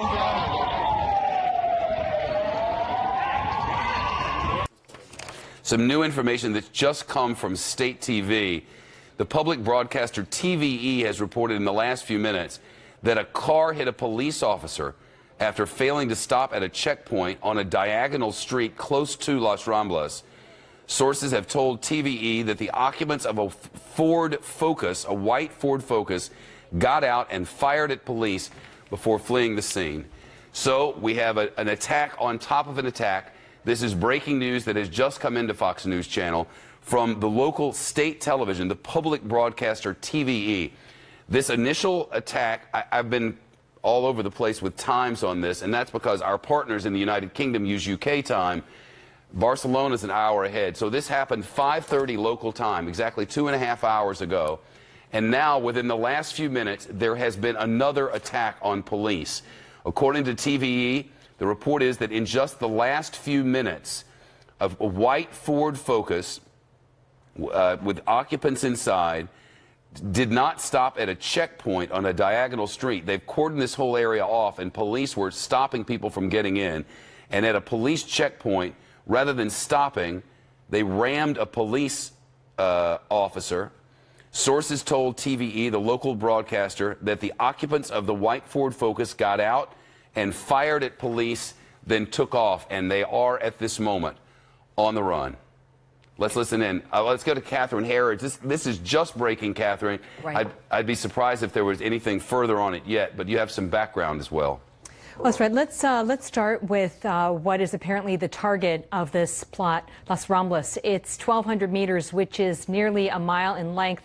And by all accounts, it's really a showpiece or one of the crown jewels for tourism and economics in Barcelona. So this would be, for any terrorist group, a high-profile target. And I would emphasize that the Spanish authorities are treating this as a likely terrorist event. I want to bring into the discussion the information that you have just mentioned, which goes to the idea that there was a level of coordination and likely a cell that was involved in this attack. We have the initial event, which was the plowing down of pedestrians, tourists, families on La Rambla, which is pedestrianized, but it does allow for some vehicular traffic. And now a follow-on event in a nearby street with the police, individuals apparently armed. Now, as you've been reporting for the last 90 minutes, Shepard, they've also shut down the subway systems. Based on my experience covering this, the chassis rigidity and safety of a Mercedes with the sportiness and responsiveness of a BMW. That's why I like it.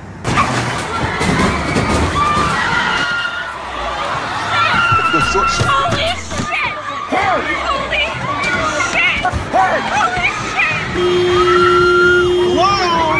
Holy shit! Got a nuance. It's got the chassis.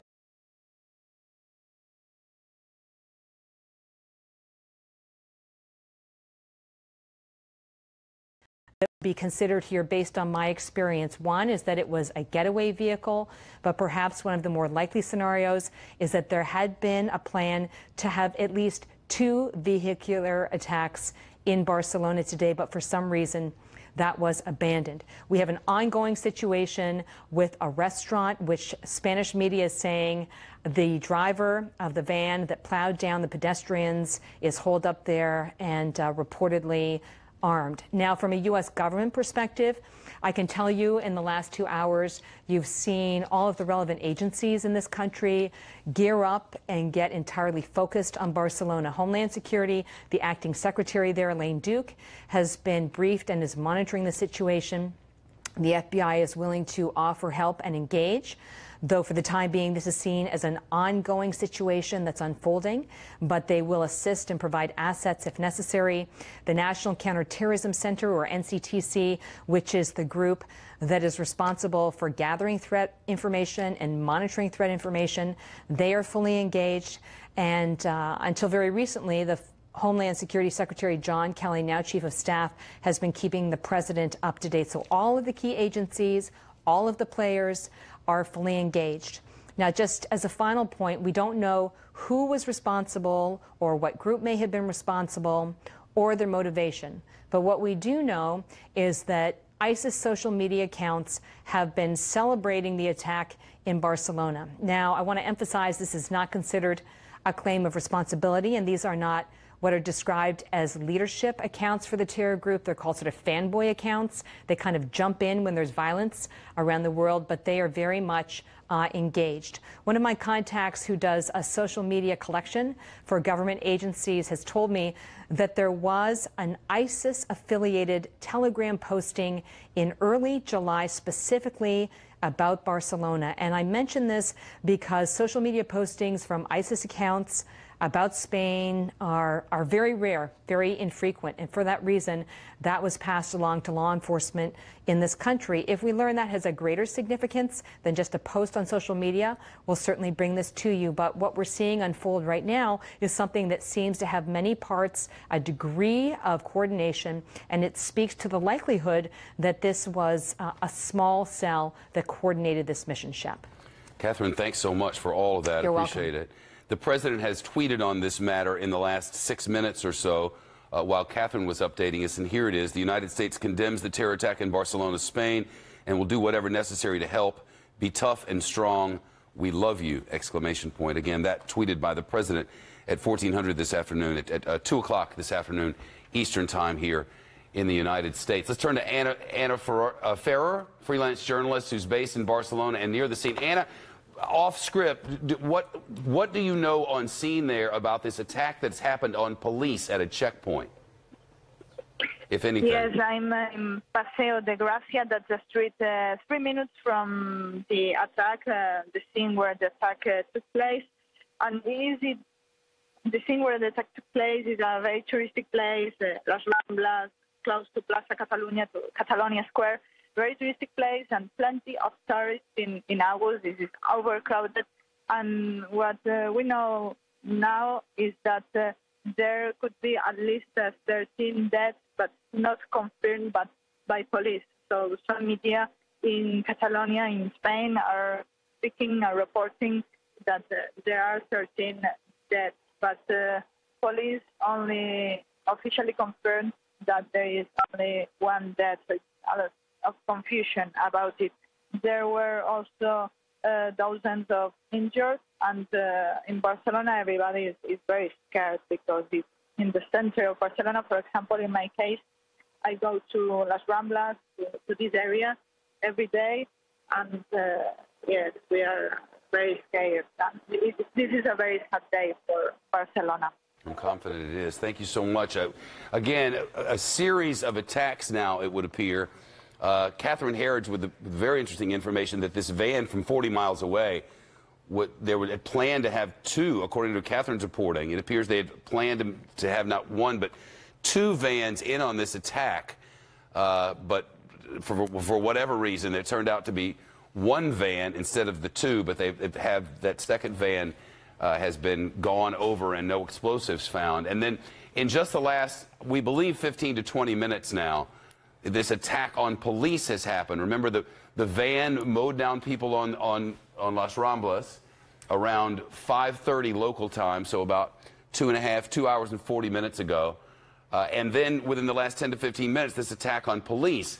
If we go to the map, John, if you could show that map, you can see the small streets that sort of run on a diagonal from time to time in this area. Well, it was on one of those streets that the police had this checkpoint set up, not allowing people in and out. They're trying to evacuate this whole area. After all, they're looking potentially for more suspects, and they have one suspect holed up inside a Turkish restaurant. Well, this car rammed into police. The occupants got out, fired at police before, we're told, escaping on foot.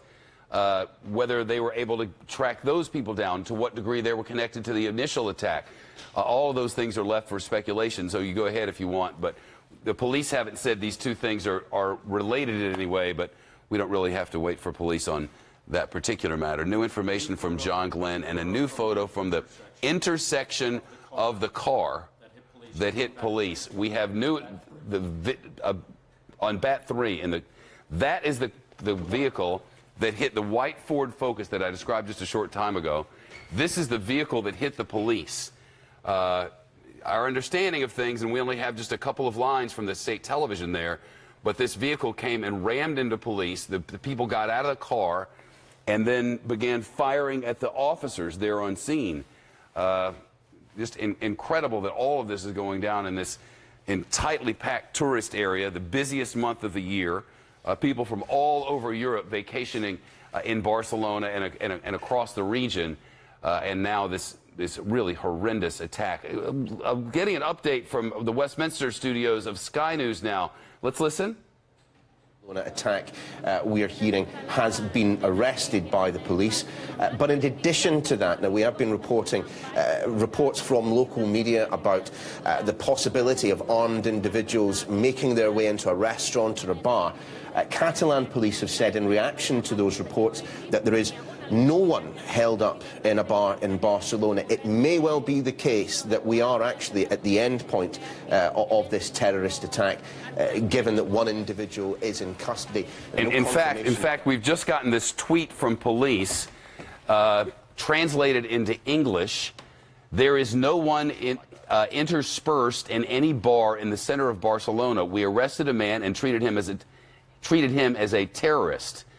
And then hashtag Barcelona and hashtag Rambles. This has just come from the authorities there. So, as I was mentioning to you earlier, it was widely being reported, including by police, that this was a standoff and hostages and all the rest. We believe now that the confusion on that, and I said at the time, first reports are often inaccurate, sure enough, the confusion was that these people had barricaded themselves inside a restaurant, fearing that there might be a gunman out there somewhere.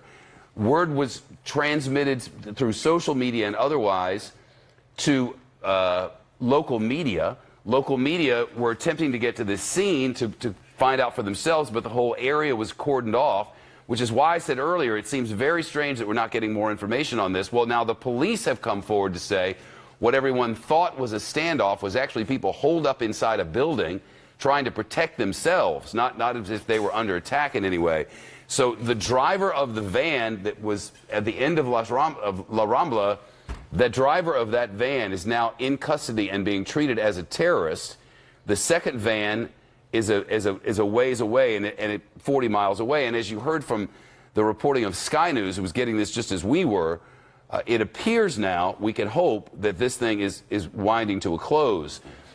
Still left unknown is how this attack on police is related specifically to this incident. Of that, we cannot be certain at this moment because authority, I'll show you the Ford Focus again that was up on BAT 3, the Ford Focus that rammed into police. This is the scene. We know it happened. We know that according to the police who were there, they got out and started firing on them and then escaped on foot. One could presume that they are now trying to find that person. We've just gotten new information about the suspect in this case. The man who has been arrested, or at least the one who has been identified as a suspect by the authorities, has apparently posted some matters on Facebook. Remember I told you that the person who rented the van, which crashed there into the people on La Rambla, is a guy named Driss Okabir. And it's our understanding now that he is the one who has been arrested as a suspect. We knew that he had rented the van. It's our understanding now that he is the one who's been arrested as a suspect. And he, according to some media reports, he had a lot to say on Facebook. He's being widely reported on across Spanish media at this moment. And I'm going to wait until we hear from authorities specifically on this, because this happened 2 days after Israeli officers were killed in a shooting in Jerusalem's Old City. And now there's the suggestion that this is some sort of response to that. He was recently railing over the Israeli occupation of Palestinian lands and has now carried out this attack in Spain. So authorities will let us know soon enough, but it sounds like they're getting to the bottom of who this arrested suspect is. No doubt they are attempting to interview him at the very least. And Sky News with some further reporting on this. Let's listen. There's going to be a shortage of police officers in the vicinity. How they manage the situation, we'll have to look at in the future. I'm sure it's pretty much it's very difficult once a vehicle's in motion to bring that vehicle to a halt. And I imagine that this attack probably only lasted for a couple of minutes in total. So we mustn't get into the realms of have they done well, haven't they done well. Sure. We'll find that out when we find out whether this person's been arrested, what his history is, and whether he should have been stopped before that. Just explain to us, though, that there was clearly a priority for the emergency services there was to establish a cordon, not simply a 50-metre cordon around the vehicle itself, but a fairly substantial cordon in the heart of, you know, one of Europe's busiest, most metropolitan cities. What is the thinking, the strategy behind that? So what you're trying to do is create an island site which you can control. Now, if they were... And they're working to do that even now after this most recent attack on police, as reported by state television in the last 20 to 30 minutes. Our coverage will continue now and throughout the afternoon on Fox News Channel, on satellite and cable. For those of you who are watching on one of our local Fox stations or on My Network television, we thank you for your time. We'll return you to your regular programming. I'm Shepard Smith, Fox News, New York. This has been the Fox News Special Report.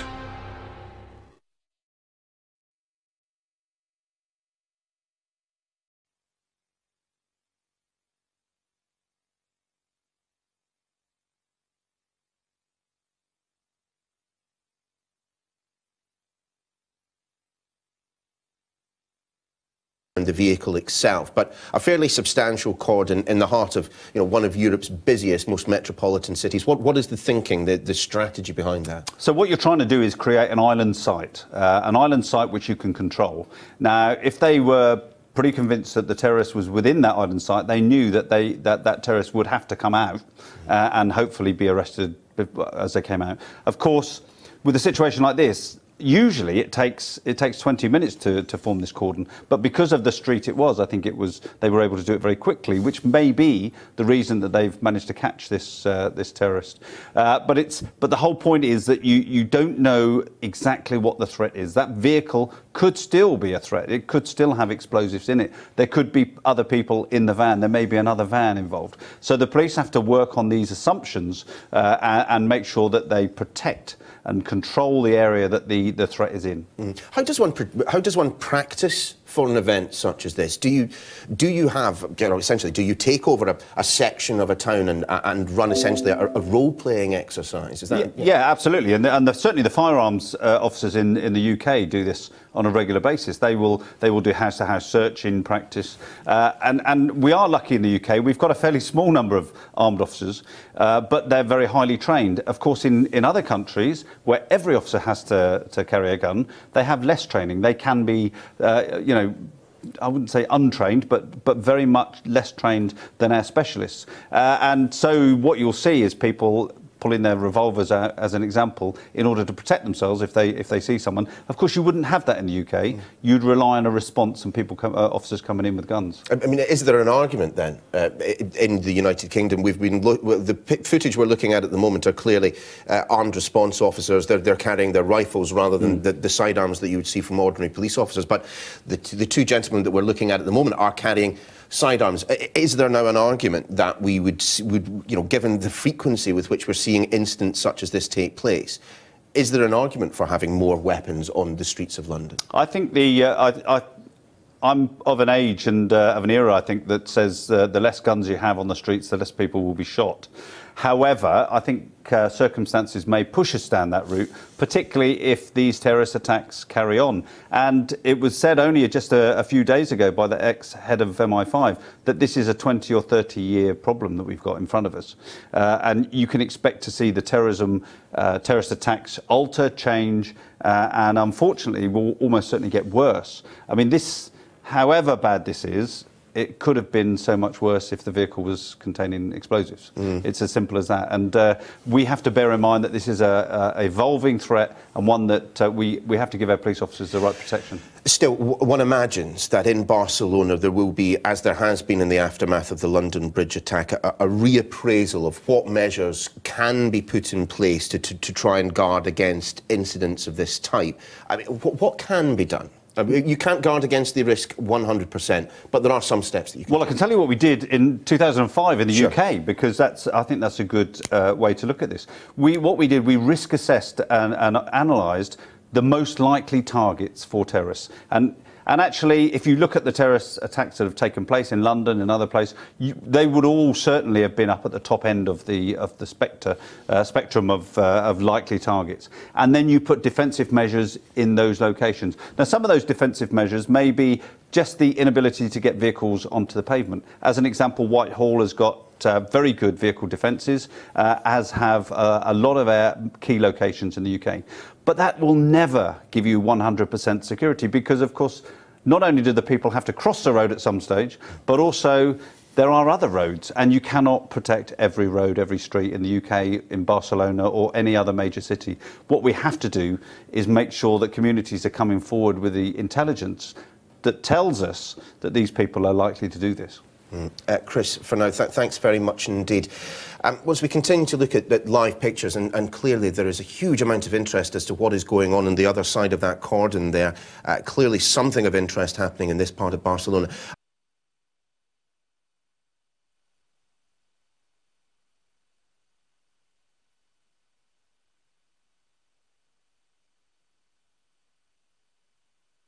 Con Mark, mucho silencio, Mark. Ash's words. He heard a huge commotion and a lot of noise. A large amount of people suddenly came into the bar with their hands over their mouths, obviously in shock. This, of course, is a bar very, very close to Las Ramblas. He walked out into the street where he realised something terrible was going on. They screamed at him to close the doors. They are still shut in the bar. He could hear the police moving down the street outside the bar, shouting at people to stay where they are and not go out as the police searched. Everyone was terrified, and as we've seen, helicopters are still flying overhead. We will, in just a moment, replay a conversation I had with Jim Kent. Now, he works is the owner of Barcelona City FM. Before we do, that interview was quite a lot earlier on this afternoon. We just want to remind you of what we have heard in the last hour or so, which may well be different information. In fact, just now we have heard from a Catalan government official on Twitter signalling that indeed 13 people have died and at least 50 people have been injured in that attack. Just, Chris, whilst we have you here, why might there be this disparity between the figure that we're hearing from the Catalan police and that we are hearing now from a local government official? Presumably, there are different processes to be followed by the police force. Yeah, absolutely. And not only that, they don't want to commit themselves to people, the numbers too early, because, of course, the numbers can go up and down. And they don't actually know where the victims, many of the victims may have gone. Some will have gone to different hospitals. So they're trying to get this information together. And the one thing that you don't want to do in an incident like this is put out inaccurate figures. So the police will be working overtime to try and make sure that they can identify exact numbers, that they can definitely say that person's dead, that person's injured. And bringing that together is something that takes a few hours. Indeed. Well, again, just to remind you as to the very latest that we've heard, a Catalan government official has now said on Twitter 13 people have been killed as a result of the incident in Las Ramblas. At least 50 injured, and earlier we heard at least 10 of that number seriously injured. And again, just to remind you as to the information that has been emerging in the past few moments, one individual, we are told by Catalan police, is now in custody. And earlier reports of 2 people, armed or otherwise, being holed up in a bar somewhere. Catalan police telling us that that is simply not the case. As I was mentioning a little earlier, we heard from Jim Kent from Barcelona City FM, who was on Las Ramblas just a few minutes after the incident took place. We were at the base of Las Ramblas, so we are backwards to the Mediterranean, looking up the Las Ramblas. When we arrived 20 minutes after the incident. It was already deserted of the many thousands of people that would normally be there. We heard from an eyewitness that confirmed it was a white Mercedes transit van that had driven approximately maybe 150, 200 metres down Las Ramblas, down the pedestrianised part of the centre. And then initially, well, you're as up to date as we are on the number of fatalities. subsequently, we also got messages. There's a WhatsApp message being sent around Barcelona about this hunt for the second white van that was rented, apparently by the same person that rented the initial van. And that message has been distributed on now Spanish media as well. At the base of Las Ramblas, where we are, there was at least maybe 8 or 9 ambulances that are waiting, with a team of maybe 40 paramedics. Not clear what they're waiting for. But they were not rushing to attend injured. It seemed as though they had another objective, or maybe perhaps just being prepared for the worst. In terms of the people running away, as you mentioned, we also heard stories of the 2 people running away. The hostage incident, that's currently a little bit unclear what was happening. That's at the other end of Las Ramblas from where we are, so I can't provide any other insights into that, other than to say we understand that the manhunt is continuing for the perpetrators. Just describe for us, if you can, I mean, how busy would that pedestrianised area have been? Where we're hearing from Catalan police, 32 people have been injured, 10 of them seriously. I mean, that, in any town centre, that would be a significant number, but it would appear that there must have been hundreds of people milling around this particular part of Barcelona at that time. Correct. There would definitely have been hundreds of people. So, in fact, in some ways, maybe 1 or 2 small mercies that it wasn't worse than what you're describing there. I mean, I understand that after the impact, I mean, there was a very loud bang when the van came to a halt, and that also triggered many people to run away from the incident, obviously in fear, as in they weren't clear exactly what that bang was. At first glance, it appears that Barcelona has been pretty well prepared for an incident such as this. The police force telling us that they pretty quickly enacted the protocols that were in place. You've been there for a lot longer. Just tell us, John, in terms of, sorry, Jim, just tell us, how does it look to a bystander? The police have clearly been planning for something like this. Sorry, I only just half heard you there because I've got some police noise behind me. But as far as I understand, generally, Spain does take terrorism seriously. There's a lot of armed police on the streets. So in terms of uniform protection, that's something that you have to say that they are prepared in that sense. Of course, they do have 4 different police forces governing it. Sometimes there can be interesting discussions about which police force has jurisdiction over what particular event. But nevertheless, I think you'd have to say, from what we can see, the police have responded quickly. And as I speak to you, more ambulances are arriving as I speak to you here at the base of Las Ramblas. Jim, we've had some detail coming predominantly from El País newspaper about a second van, that there was some involvement of another vehicle. Do you know anything about that? Well, all I know is that I, along with many other people, we received a WhatsApp message that the police were looking for a second white van, and a registration number was distributed with that description, asking people to look out for it. But that's as much as I know. We'll continue to keep an eye on these live pictures from the heart of Barcelona as the sun starts to head down there. We have been hearing from a number of political figures in the aftermath of the incident in Barcelona. The very latest of those, the US Secretary of State, Rex Tillerson, has been offering America's support to Spain. He was speaking to the media alongside his Japanese counterpart in Washington. Both condemned the attack in Barcelona. We offer our condolences to the loss of life and the injuries that have occurred to so many innocent people yet again. We will continue to monitor the situation. We stand ready to assist law enforcement, national security authorities in Spain. Our consulates in Barcelona and our entire Mission Spain team are currently assisting Americans in Spain who are affected by these events. We ask U.S. citizens in the area to let your loved ones know you are safe. Terrorists around the world should know the United States and our allies are resolved to find you and bring you to justice. The US Secretary of State there repeating the advice from the State Department. American citizens being advised by their equivalent of the Foreign Office, the same advice as the FCO, to stay indoors and to stay away from the Las Ramblas district. We've also now heard in just the past couple of minutes from Angela Merkel, the German Chancellor. She has said the following. In fact, that she says that Barcelona is a revolting attack. We'll have more from the German Chancellor in just a moment. But for viewers just tuning in, a reminder of the breaking news this evening. A van has driven into crowds in Barcelona's Las Ramblas, a famous tourist district. Thousands of people would have been there this afternoon. Police say that they are treating the incident in the Catalan city as a terrorist attack. At least 13 people have died, according to a local government official. Dozens have been injured, including at least 10 seriously. We have heard from Catalan police that one suspect being treated as a terrorist has now been arrested and is in custody. Our senior correspondent Ian Woods brings us the very latest. Screams, panic, sirens. Victims lying on the ground, bystanders shocked and confused as to what to do to her.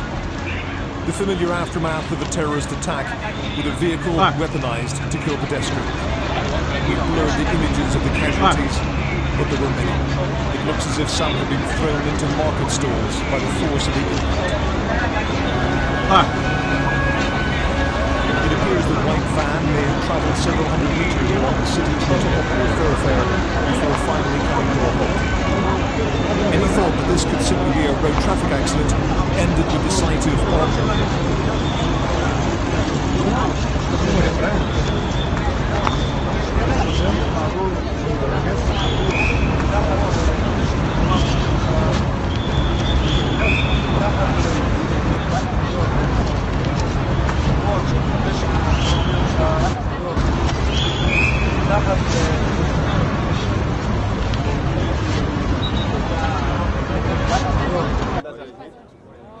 Un dels escapats ha mort en un tiroteig. Un dels Sant Just d'Esvern. Un dels escapats ha mort en un tiroteig. Sant Just d'Esvern. Veus? Per això l'han detingut al Capravo de Sant Just. Ha mort en un tiroteig, jo li dic, jo no dic qui diu això. De La Vanguardia. Ha mort en un tiroteig de Sant Just, però qui ho diu això? De La Vanguardia. Uno de los autores del atropello masivo huidos ha muerto en el intercambio de tiros en Sant Just d'Esvern. Uno de los autores del atropello masivo huidos ha muerto en el intercambio de tiros en Sant Just d'Esvern.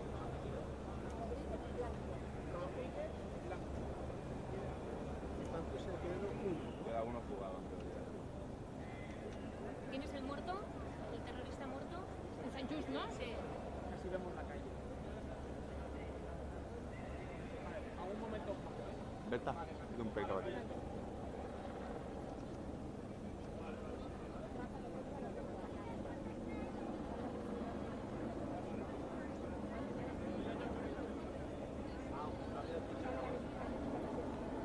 Prevista inicialmente a las 8:30. Estos últimos datos que se van confirmando pueden hacer que se retrase a falta de confirmar lo que nos comenta nuestro compañero Alex Barreiro. Y también nos siguen llegando las muestras de solidaridad de los políticos aquí en España. Mariano Rajoy también en un tuit ha dicho que se encuentra en contacto con todas las administraciones, que la prioridad es atender a los heridos en las Ramblas y facilitar la labor de las fuerzas de seguridad. Un tuit que ha escrito en su cuenta. El presidente del Gobierno se va a desplazar a Barcelona junto con la vicepresidenta y el ministro del Interior.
posible desde ningún lugar del mundo.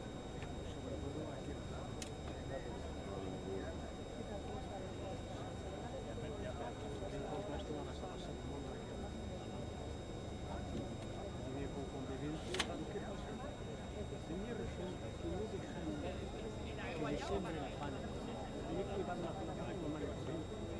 porque lo que quieren ellos es especialmente a mí de pan.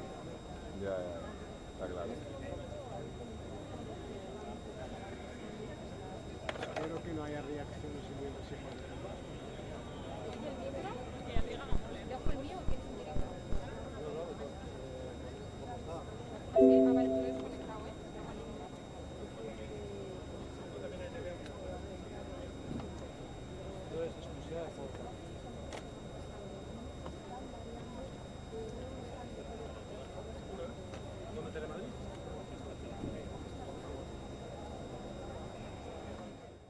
apart. How they're linked and why he had two vans, we don't know. But Neil, we're getting more flesh now onto the skeleton of this, and we're deciding how this was all planned, that the man who carried out the attack more than likely was acting alone.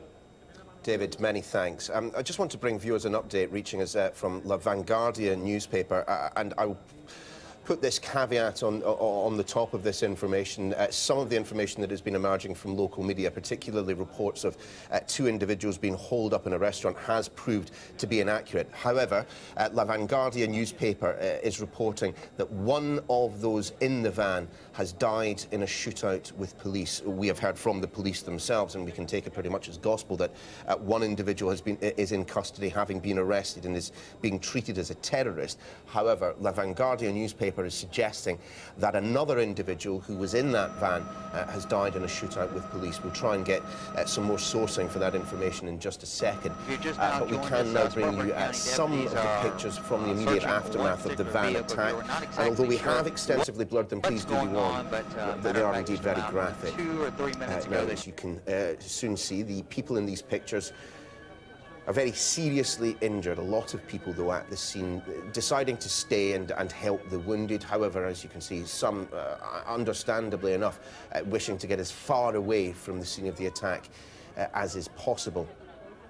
And we do have some other pictures now, and again a warning that these are graphic images showing the immediate aftermath of the attack. And we see many more seriously injured individuals, or perhaps even worse. Everyone is surrounded by passers-by. You'll notice not emergency personnel, but just ordinary people stopping to help, others standing dazed and confused, and you can understand why. Well, joining us in the studio now, Chris Phillips, the former head of the National Counter-Terrorism Security Office. Chris, thanks for staying around, and I know that you have to leave shortly, so I just want to get your thoughts as we appear to be in the end moments of at least the active police operation on the ground. Your thoughts about the way in which this has been handled. I know this is far too early to pass judgment on whether it has worked or not, but clearly there was a plan in place, and a plan has been followed by the police. Yeah, absolutely, and let's not forget, Spanish police are used to dealing with terrorism, so that's always a good start. There is very little that you can do when a vehicle mounts a pavement and runs people over. What you're judged on then, I think, is actually your ability to stop the vehicle, to arrest the suspects, and to bring it all to a halt, and that they appear to have done. So that's great. But we also mustn't jump to any conclusions here that we're hearing that they've been arrested, one's been shot, but actually this could still be ongoing. The fact that two vehicles were rented by the same person at the same time is interesting, and of course the police will be wanting to follow up that case, and as to whether there's other people that may be involved in a group, or whether this is indeed one person acting or two people acting together. Is it now, Sim, in your view, is it now a reality of the 21st century that if you are in a major city centre on a busy day, that one has to start giving some thought to the prospect that something like this might happen? Yeah, and I think there's no secret that this has been happening. It's going to happen in the future. People should be aware and be looking at how they can protect themselves. But it's also interesting again that this is another iconic site. This is a really iconic. Everyone that goes to Barcelona will go to this venue, and there's a meaning behind that. That means it involves everyone from all sorts of different nations. There'll be probably injured and dead from lots of different nations. That will mean the press coverage of this will increase across the world, and that is exactly what the terrorists want. And it's very difficult for us to try and stop that, because actually what they're doing is succeeding at the moment. And yes, unfortunately, I think we're going to face this for a few years to come. But again, many people will assume this is a relatively recent phenomenon, that this is a new tactic, and we're just seeing it increase in frequency. But as Will Geddes was saying to me earlier on, actually you can go all the way back to the Mumbai hotel attack and find a similar set of circumstances. This is not a new tactic, but it clearly is one that is being used with greater frequency. It is. And ISIS and al-Baghdadi came up with this as to tell his people to go and do this. So that, I think, is where the acceleration has come from. That's where this has suddenly happened more and more. And of course, it's a really simple thing to do, a kinetic attack with minimal planning. And in fact, we don't know yet, but the terrorist could have made this decision to do this just seconds before he mounted the pavement. And that's almost impossible for the police to stop. Chris Phillips, we appreciate you staying with us for as long as you possibly could. Thanks for being with us in the studio today. But let's bring in now James Brandon, Director of Geopolitical Intelligence at Sterling Ascent, specialist in political and security risk. James, just your first thoughts on what we have seen develop this afternoon, on the sophistication or otherwise of this latest terrorist attack in Western Europe. Yeah. Well, I think my first reaction was probably pretty similar to a lot of other people's, which is that this isn't a great surprise. We've seen a series of attacks in Western European major cities over the last couple of years, and particularly vehicle attacks are not particularly surprising as well. We saw the Nice attack, the Berlin attack, and also the London Bridge attack most recently. And one of the striking things is that for 2 decades, really, jihadists have been looking for ways for ordinary, unskilled sympathizers to conduct very impactful attacks with a minimum of training. And what we see now is they found actually the combination that allows them to do that. These vehicle attacks are extremely difficult to stop. I mean, it is that move from the skilled, jihadi camp trained individual to someone who merely just agrees with an ideology. Of course, we don't know the nationality, we do not know the background of the attackers involved in this particular incident, but certainly, as Chris Phillips was saying just a moment ago, it has been effective in the sense that people have died and people are talking about it. Yes, exactly. And the challenge for the security forces throughout Western Europe and in America as well is going to be the sheer success of this attack will lead to further attacks. Jihadists will be watching this footage the same as we are, thinking this was a very successful attack, easily carried out, can't be stopped, and let's do more of them. Just in terms of the way in which the police and one presumes in the margins other security services, other Spanish security services have operated, what do you make of the protocols that they clearly have had in place and have deployed? Well, all the major police and security forces are ready for attacks like this, and what we saw very quickly, armed police response units deployed on the streets and so on. Very capable, very rapid. But at the end of the day, by the time they're on the streets, a lot of the time the attack has already taken place. Again, as we look here, it does feel, we have yet to have any confirmation from Catalan police, it does feel that we may have reached the end point of this particular terrorist incident. But as with the attack that took place on London Bridge and Borough Market, one imagines that those responsible for governance in the city of Barcelona will be looking again at their preparedness and what perhaps potentially physical countermeasures that they could put in place to guard against something like this. Yes, absolutely. There are physical measures governments can put in place, the use of bollards, for example, restrictions on vehicles. But the challenge is anyone can access a vehicle. You can't put bollards down every street, every bridge. Think about zebra crossings, for example. How do you safeguard those? The fact is you can't. And the end to this is going to be not in building more vehicle defences, but actually discouraging people or preventing people from going down this path in the first place, rather than trying to stop them once they've taken that decision. And of course, in the aftermath of incidents such as this, when we do see security being beefed up, when we do see greater numbers of police on the streets, there is always a chorus from a certain quarter that suggests that says or suggests that that's it, we have let the terrorists have won now because we're responding directly to their actions. Yes, well, it's a difficult balance. We obviously have to take action to make sure this attack doesn't, or attacks like this don't recur. But people have a right to carry on their ordinary business without their lives being disrupted as well. So government messaging really needs to try and strike that balance. James, we will pause there. I'll be back with you in just a second. However, I want to bring in Natasha Drunicki, who's a journalist who lives in Barcelona. Natasha, I hope that you can hear me. I understand that your boy... Oh, hi, you're there. Brilliant. Thank you, Natasha. I understand that your boyfriend was caught up in the action in and around Las Ramblas. Yes, exactly. My boyfriend Alberto was working at a bar just off Las Ramblas and suddenly heard a huge commotion, a lot of people coming towards him, coming into the bar, just pouring into the bar, at which point he decided to go and see what was happening. An English speaker said to him that he'd seen a van and there was a van coming down the Rambla, and at that point he decided, to shut the shutters and barricade them all in and keep them safe inside. So Natasha, how close would that bar have been to the incident involving the van? That was probably about 20 meters away from La Rambla, so the van would have passed around 20 meters away at that point. So it was, really, really horrible. I mean, a lot of people were coming, shouting and screaming when they were running into the bar. They'd obviously seen something awful, and, that was really shocking. So, I mean, I'm still here, on the other side of town. Well, that was actually what I was going to ask you about. Terrorist attack हुआ Barcelona में जिसकी वजह से सब कुछ बंद हो गया। How are people acting in the घर तक aftermath नहीं of जाने हो something रहा। so ये horrific इस स्ट्रीट में मैं रहता हूँ लेकिन I'm not in the outskirts of Barcelona, but the very उस जगह पे जाने की इजाज़त ही नहीं है। मैं बिल्कुल इस तरह स्ट्रक हूँ मैं। ना पीछे जा सकता हूँ ना आगे जा सकता हूँ। Waiting here. Very close to the bar, and they're all very sick now. They all have WhatsApp working bars around the area. They all have WhatsApp groups all sharing. High alert security है। ना किसी को आगे जाने दे रहे हैं ना पीछे आने दे रहे हैं। It's just horrible.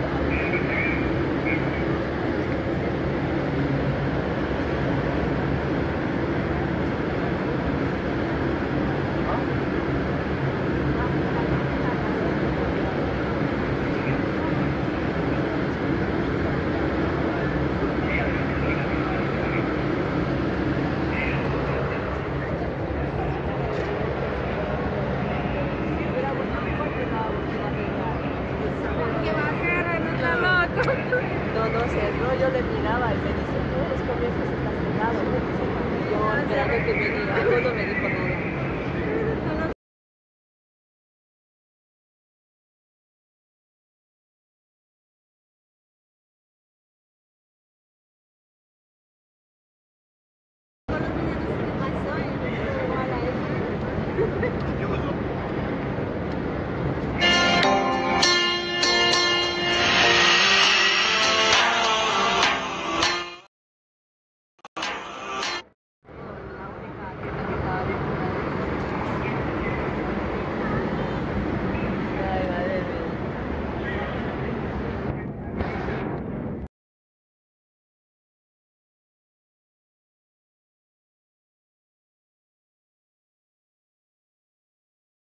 That they behave, change the places in which they congregate, or whether or not in defiance it will be business as usual tomorrow morning? Oh, no, absolutely not. I mean, we were all very excited about going to some big party tonight in one part of town. Everything's been cancelled. But I also think there was a lot of growing hostility towards tourists, and hopefully this will also, I'm sure this will suddenly stimulate a lot of compassion. Again, we're all human, and we all just want to enjoy ourselves, and there's no harm in that at all. But yeah, I just really hope that we get through it together. Natasha, just tell me a little bit more about what you mean when you say that you've experienced growing hostility towards tourists and tourism. Well, the city isn't really built for the human traffic that it's experiencing at the moment, and it's losing a lot of the character that we'd seen, that we'd experienced when years ago, a decade ago, it was a very beautiful place to be, and now it is very overrun, and it's difficult to walk down the street, and it is quite claustrophobic, especially in the summer months, and it's definitely changed the character of Barcelona. So I can sympathise with people, with the locals getting. Yeah, you know, but we are here. Yeah, well, here. Oh, yes, here. How much? Number 80? Regina Hotel. Regina Hotel, no. Yeah, I just came from there. No, it's closed. You can because we came from there. We just came from there. With 3 girls. With 3 girls that needs to go to the end of the Rambla. Oh! Yes. Took them at Can you go? Can you go? No, it's not.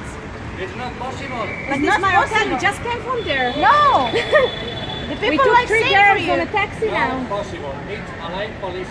Can we go from there? No.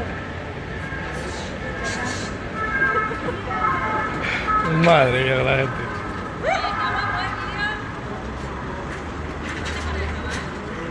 ¿El qué? ¿Quién está grabando?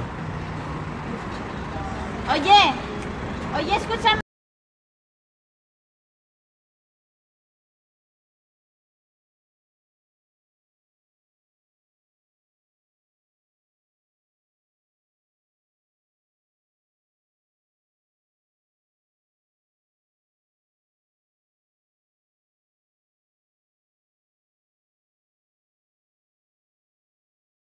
Que sigue sobrevolando la ciudad.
kind of thought, oh, just a precaution, isn't it? But I don't know if something had been tipped off or whatever, but we did think there was a lot of police about today.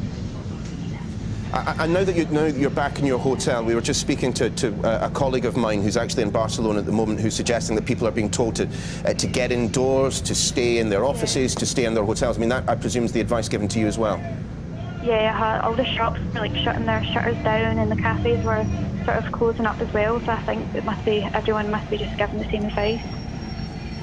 And have you been in Barcelona for longer than a day? I mean, I just want you to try and compare and contrast what you can see from your windows at the moment with what you might have seen yesterday at around the same time. Yes, we've been here for a few days and everything was fine. We've been down the shopping, La Rambla, were there last night, just like 2 nights ago, just kind of shopping and eating down that way, and everything was fine, like busy, but just normal, and then everything's just sort of chaos just now.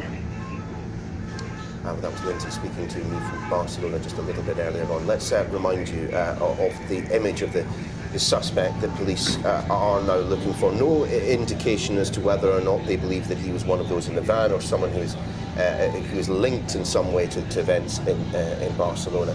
His name, we're being told by police, is Druis Ukabir. This is the image that police have released as clearly an investigation starts to gear up, and something of a manhunt has taken place. Another little bit of breaking news to bring you just now, and this is coming from assorted media in Catalan. They say that a second arrest has now taken place in relation to the attack in Barcelona. We'll continue to get pieces of information like that, over the next couple of hours, I suspect, as police continue to move in and around the city. James, just before we finish this hour, I just want to get your thoughts on what we are seeing in Western Europe these days in terms of this clearly a tactic being used by terrorists now to cause the maximum amount of hurt for not necessarily the minimum of effort, but pretty close to it. Yes, precisely. The Islamic State have really discovered a formula that enables them to use very untrained sympathisers, would-be militants, to cause a large number of civilian casualties with no planning, no training and so on. And that involves using a car, a rented vehicle, to drive into a busy, populated area. It's extremely effective. The jihadists know it's working, and they're going to continue using this tactic, unfortunately. And what can be done? The government can do some things to try and control where vehicles go and so on, but ultimately what needs to be done is the ideology, the pro-caliphate, the idea of a war against Islam and so on needs to be challenged fundamentally. People need to be deterred from joining these groups in the first place, and that's the ultimate solution. James Brandon, many thanks for being with us. We really appreciated your expertise this evening. Let's just remind viewers of what we know as the Spanish Prime Minister says he is heading to Barcelona to coordinate efforts to reinforce security after the attack. 2 arrests, local media are reporting in relation to the attack. Local police have said, local officials have suggested 13 people have died, at least 50 people have been injured. More in just a moment.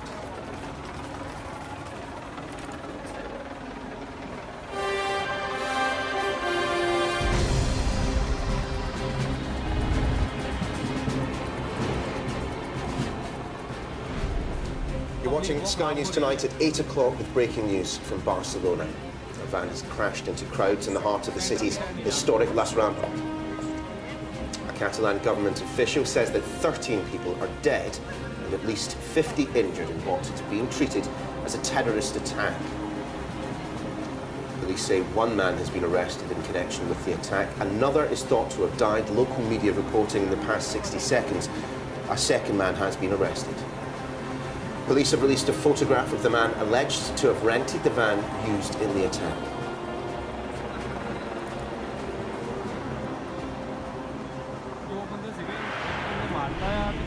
Good evening. Let's update you as to the very latest breaking news this evening. And a van has driven into crowds in Barcelona's Las Ramblas, a famous tourist district in the city. Police say they're treating the incident as a terrorist attack. A Catalan government official says that 13 people have been killed.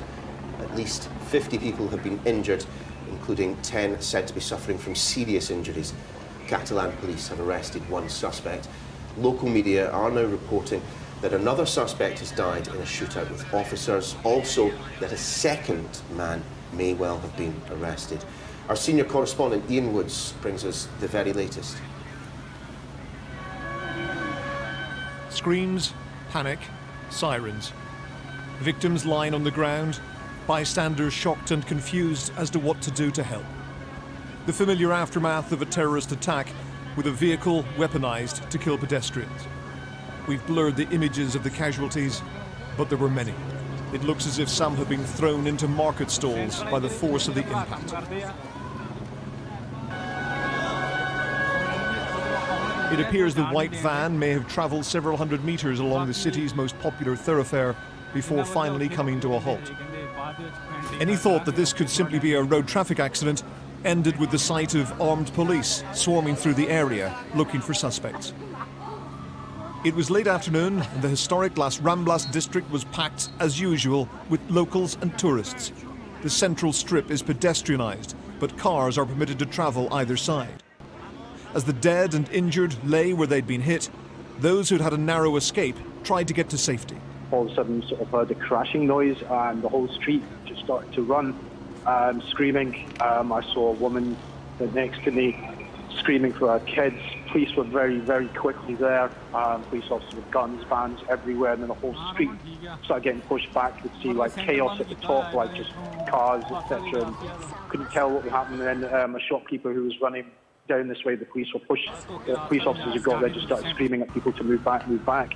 Suddenly, just people started running towards us, screaming and shouting, "Run, run, run!" So, I grabbed the two girls, and there was an orange phone shop was open.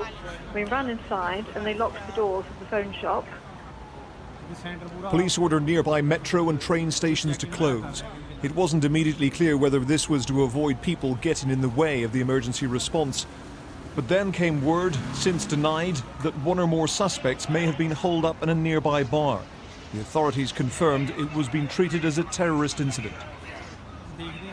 I spoke with police who were very nervous and turning tourists away, saying that there's a fugitive on the loose around here and that it was dangerous to stay around. The authorities later announced that this man, Driss Okabir, had been arrested in connection with the attack, and there were other reports that a second van had been used as a getaway vehicle. Ian Woods, Sky News. Well, let's just update you. We're hearing from, of course, the Royal Palace in Spain. They have condemned the deadly attack in Barcelona, describing the perpetrators as this: assassins, simply criminals who will not terrorise us. The Palace statement was posted on Twitter, also said this: all of Spain is Barcelona. La Rambla will once again be for all. In a separate tweet, the Prime Minister of Spain, Mariano Rajoy, said this: the terrorists will never destroy a united people who love liberty over barbarism. All of Spain is with the victims and the families. Well, we're joined now by Carl Ossay, who was in the area when the attack happened. Carl, thank you very much for being with us.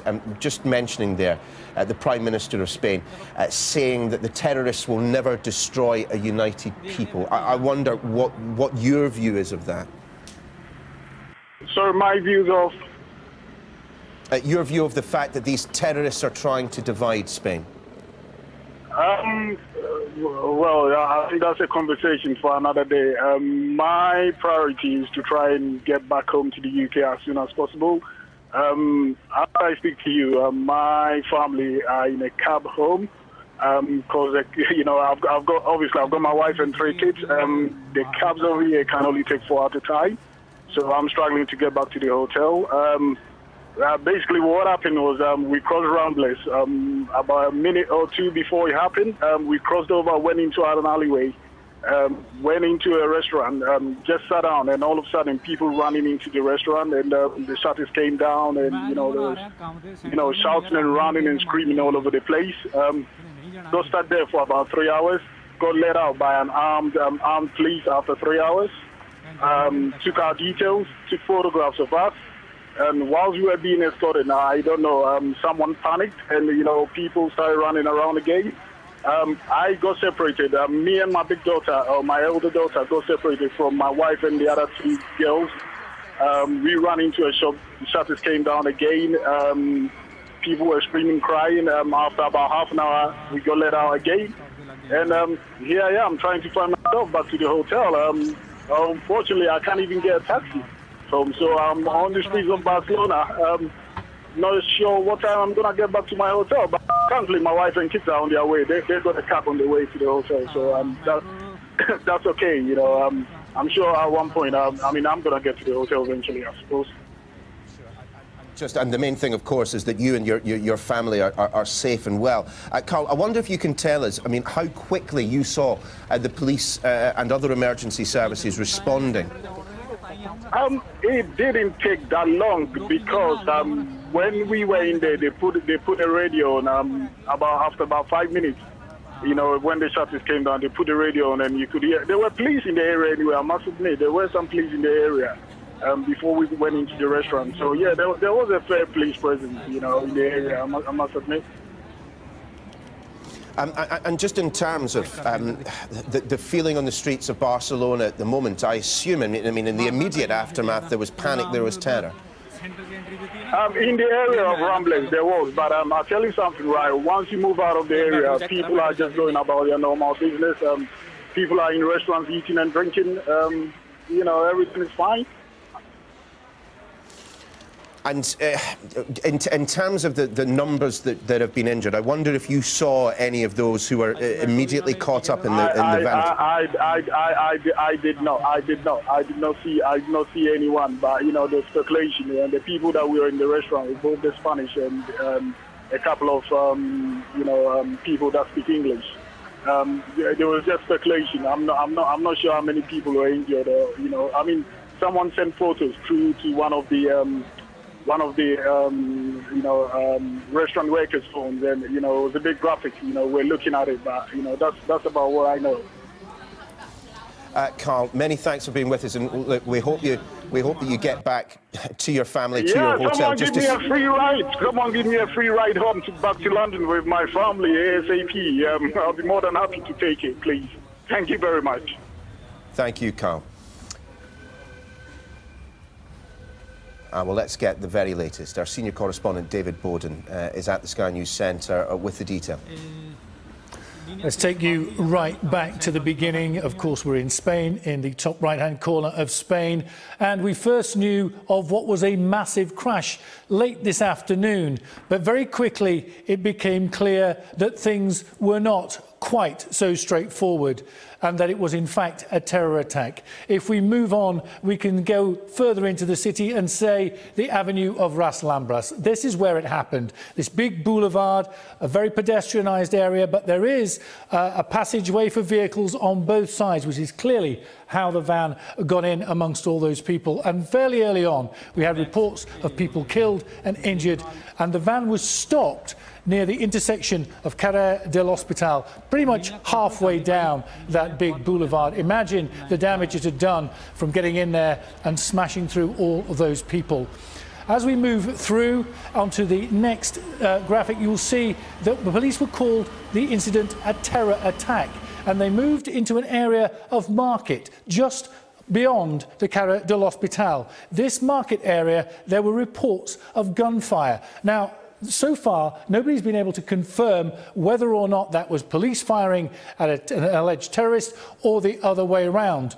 But we found later on that a second van had been discovered some 40 miles away, way up from Barcelona, in the town of Vic. That was linked to this man, a suspect that the police have arrested. He, so far, is the only person we have an image of, though we do know a second suspect has been arrested, Neil. David, many thanks. Again, as this situation develops, the figures, the statistics that have been provided to us by Catalan police and the local authority, the regional government have varied. The very latest that we're hearing, you can understand why they vary, of course. There's confusion and, of course, people's situations can dramatically worsen very quickly. The latest that we are hearing is this.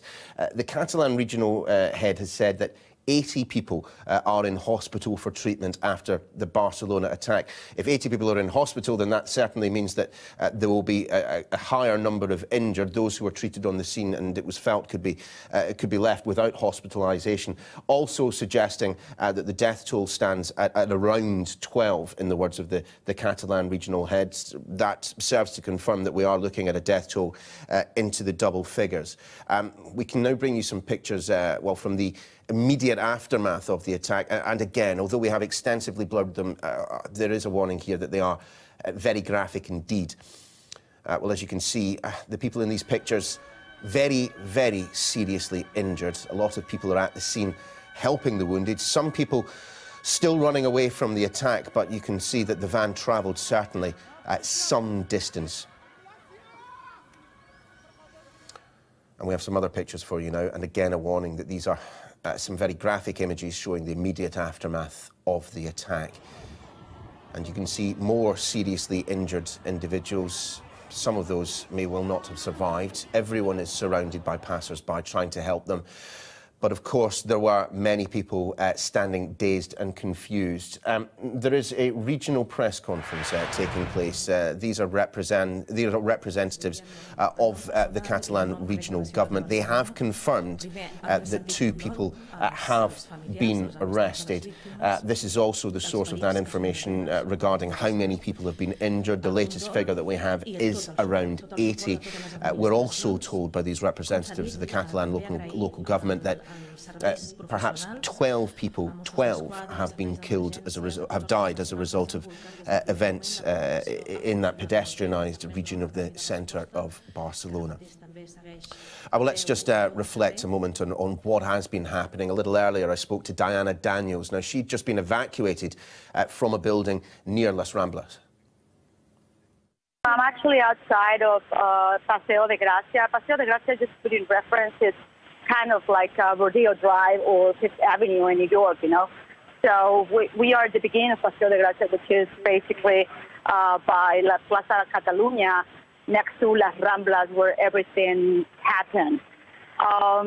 It's just tragic because Barcelona is such a beautiful city. I'm an expert in here, and it's usually so fantastic just to live here that we were so blessed that we didn't have this type of stories attack before. We were kind of like left out and determined to learn that this is happening.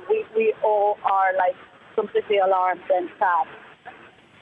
Well, Diana, just describe to us what happened in the immediate aftermath. We were just looking at a bit of footage from your Twitter feed there of people rushing out of the area. When you realised that something was happening, what did you see then? Presumably large numbers of police and other emergency services.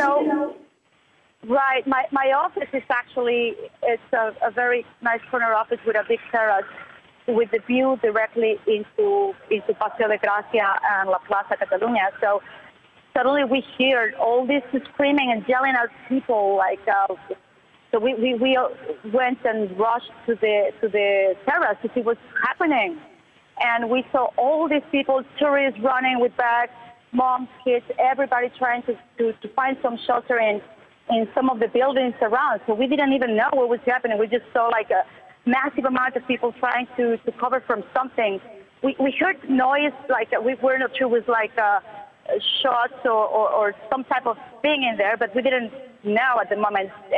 Everybody started calling us and the phones started ringing, and they advised us that like a terrorist attack is secure. We didn't know it was a bomb or what. Suddenly, like, time passed, we learned basically it was somebody run over some people. That's basically how it happened. The advice to you in the aftermath was to stay in that office of yours. You've only just been been allowed out.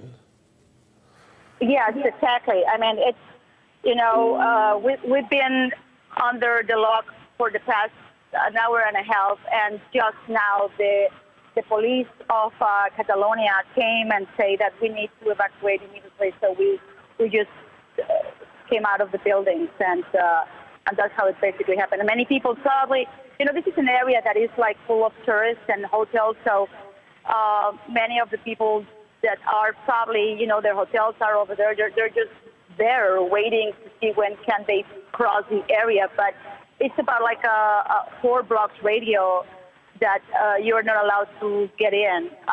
Transportation has been shut down, especially subway and the bus system. So if you need to go somewhere, like my case, I need to go home. I need to walk home because there's no transportation available. And Dana, just in terms of the feel of the city at the moment, of course, as you were mentioning there, a fairly sizable part of it has been cordoned off and evacuated. But where you are now, as it appears that we are getting further away, of course, from the incident itself, are tensions beginning to drop just a little? Well, you know, it's weird because you don't see. I used to live in New York, so I've seen people getting like very in panic. But here, just like if you walk up a couple of blocks, life is a little bit normal. It's just difficult, as I said, to get transportation. But people seem relatively calm. You know, you see in the faces, obviously everybody on their phones with faces of concern and trying to figure out what is next. We don't know if at the end, I mean, the thing that we know is that somebody still had like kidnapping some people in a restaurant. So we don't know if that is completely true. We just don't know what it is. And I guess that we all are waiting for to see what happens. And we hope that they just capture these guys. Well, do people in Spanish cities like Barcelona, do they spend much time thinking about the prospect of a terrorist attack such as this? I mean, certainly here in London, you know, it happened, but you know, people do not walk around cowed. They still get on public transport. They still go out and see their friends of an evening. It doesn't change the way that we live our lives here. Do you think it's the same thing in Barcelona? To tell you the truth, I know that people from different countries that live here, we always felt blessed that things like this never happened in Spain at all. Forget Barcelona, but in general, Spain.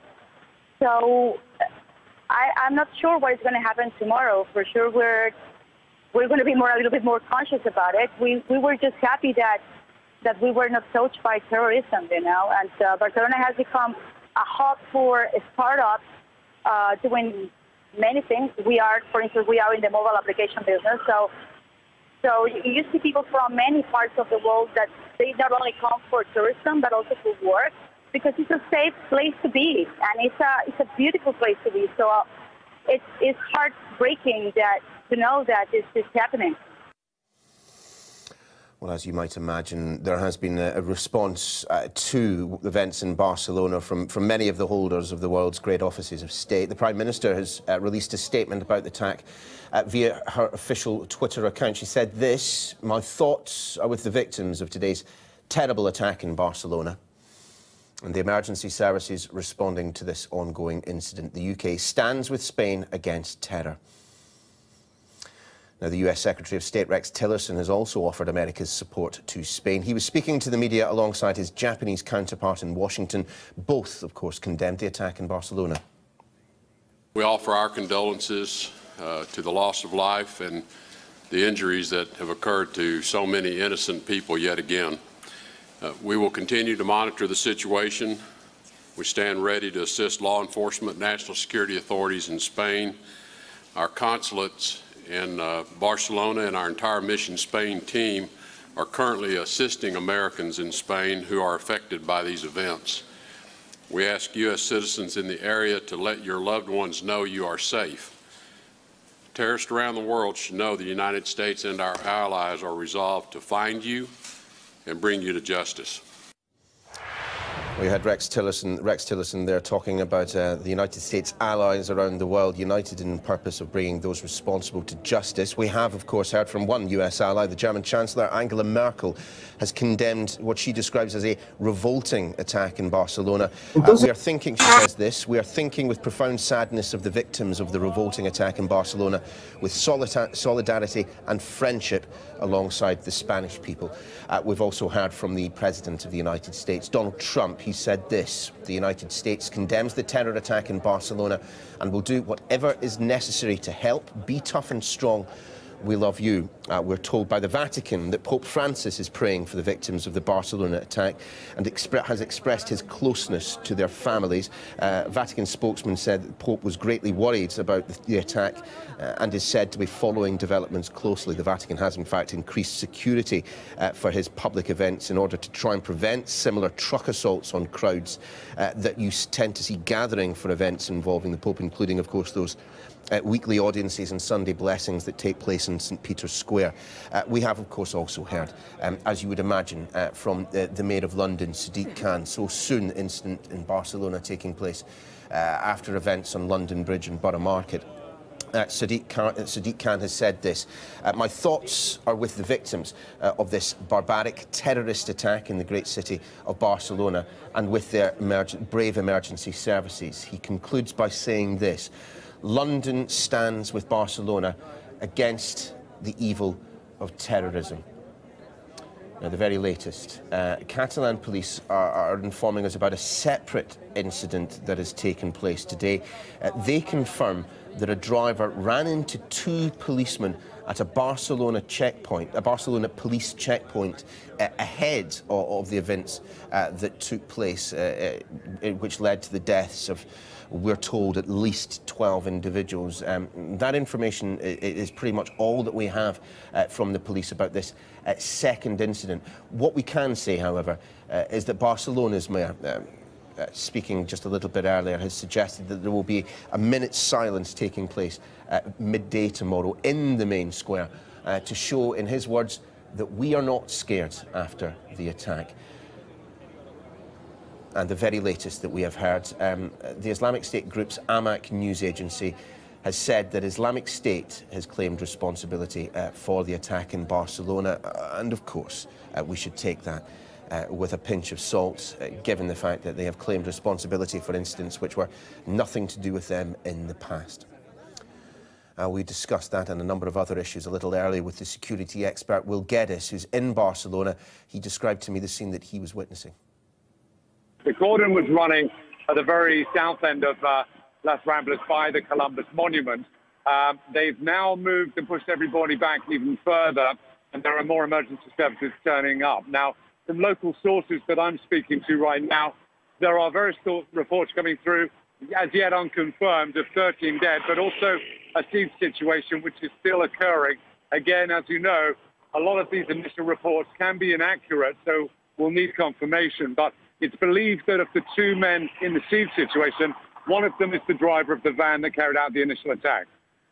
Will, give us your assessment of the way in which the Spanish authorities have responded.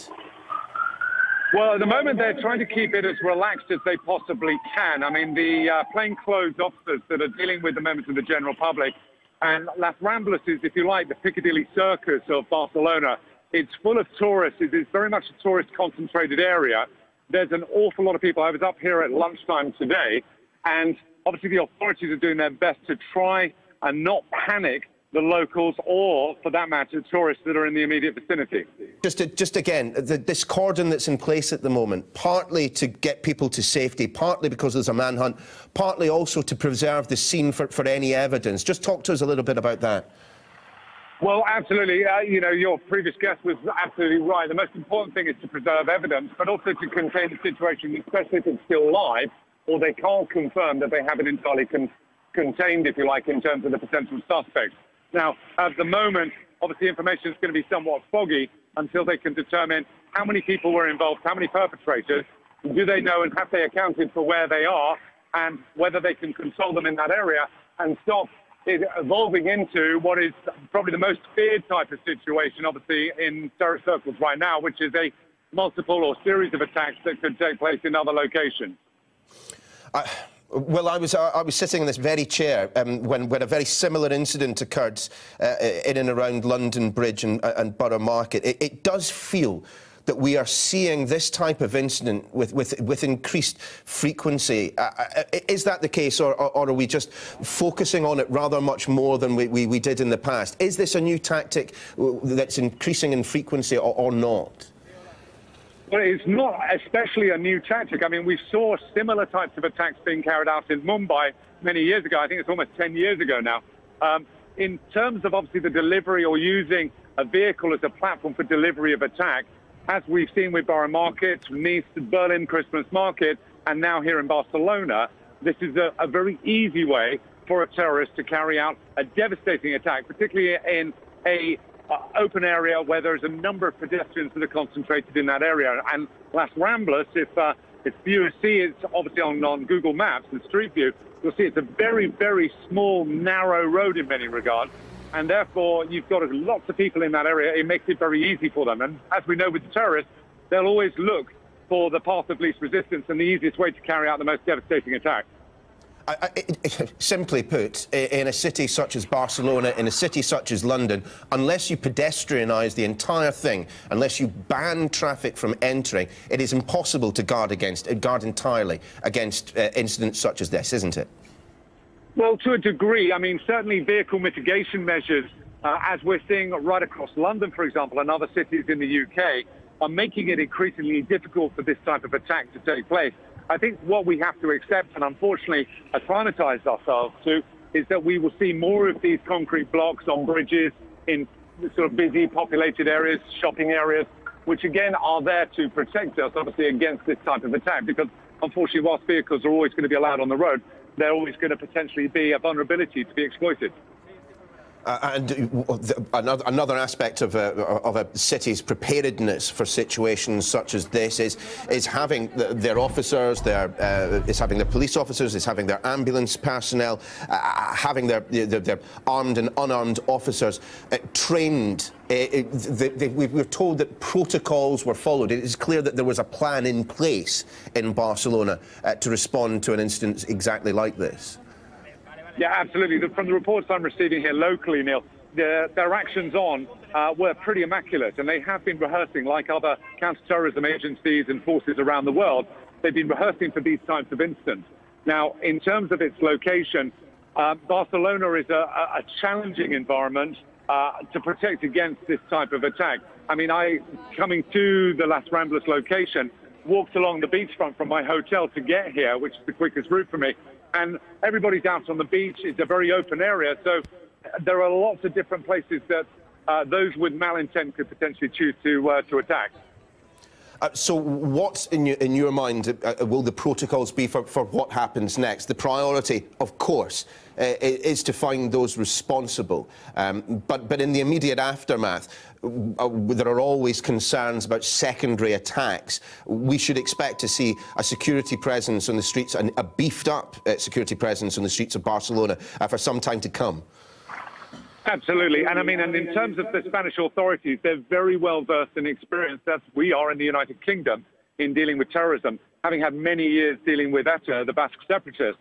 So again, they have a heritage of good counter-terrorism capabilities. And I think there will be, if only to provide reassurance for the many foreign visitors that are in town right now, an increase, as you say, in uniformed police presence and Garda vehicle patrols. But I think, again, it's going to be reassuring the local populace as well that they have a grip of the situation as best they can.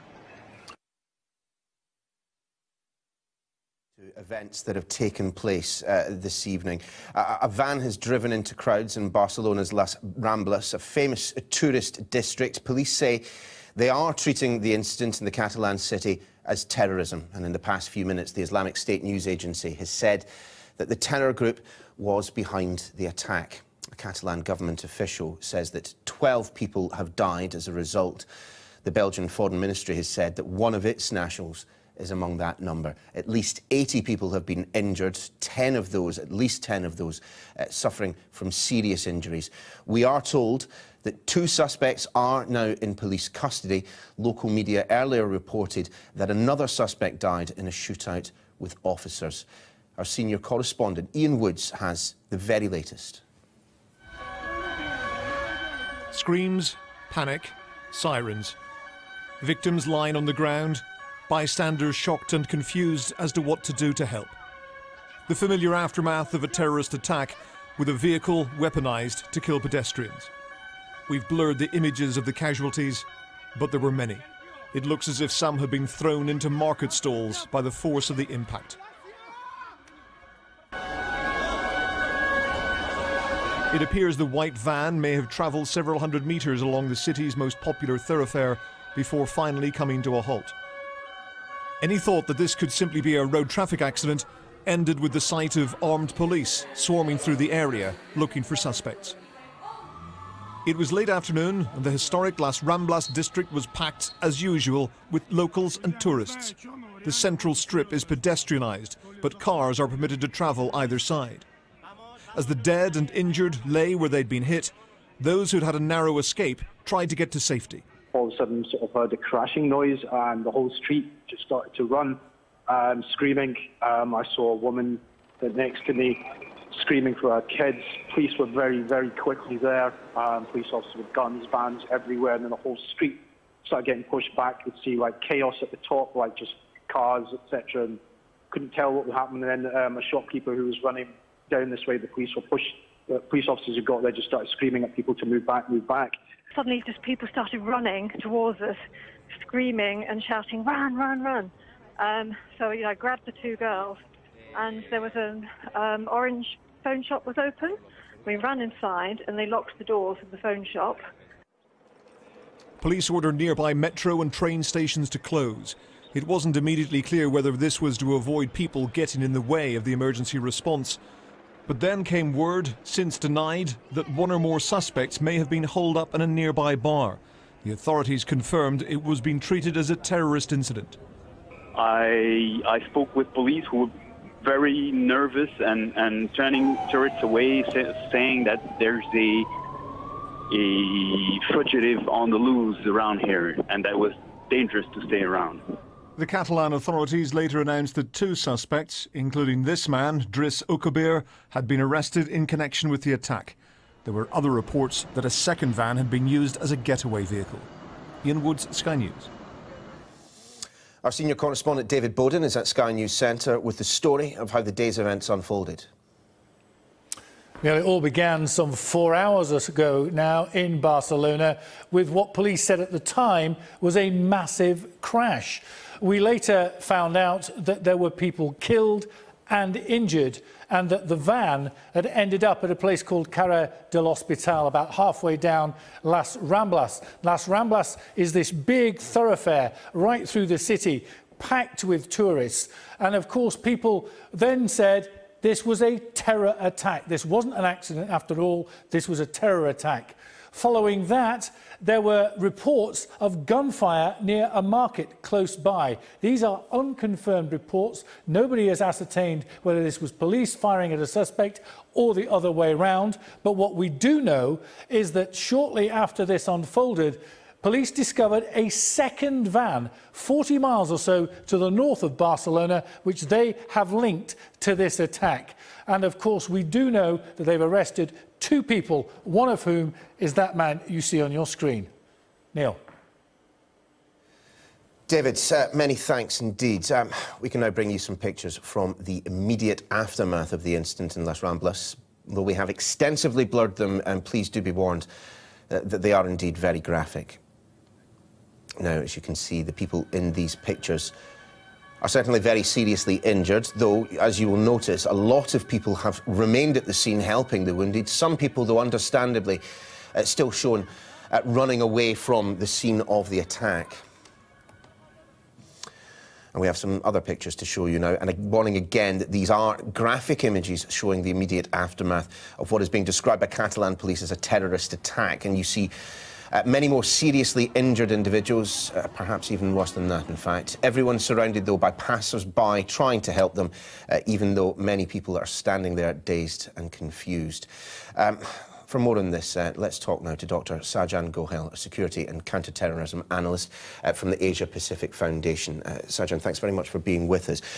Your immediate response to that which we've seen today, it's a style of attack that we are seeing a lot more often these days. Unfortunately, far too often, something that we have become familiar with in London with several of these vehicle attacks, and yet now we've seen another example in Barcelona where a van has been turned into a lethal weapon. the terrorists, whatever their ideological agenda is, they know that it's successful, it can bypass security, there's no pre-intelligence to thwart it, it can kill and maim people, and then you have the aftermath where the visualization of the terrorism is clearly felt.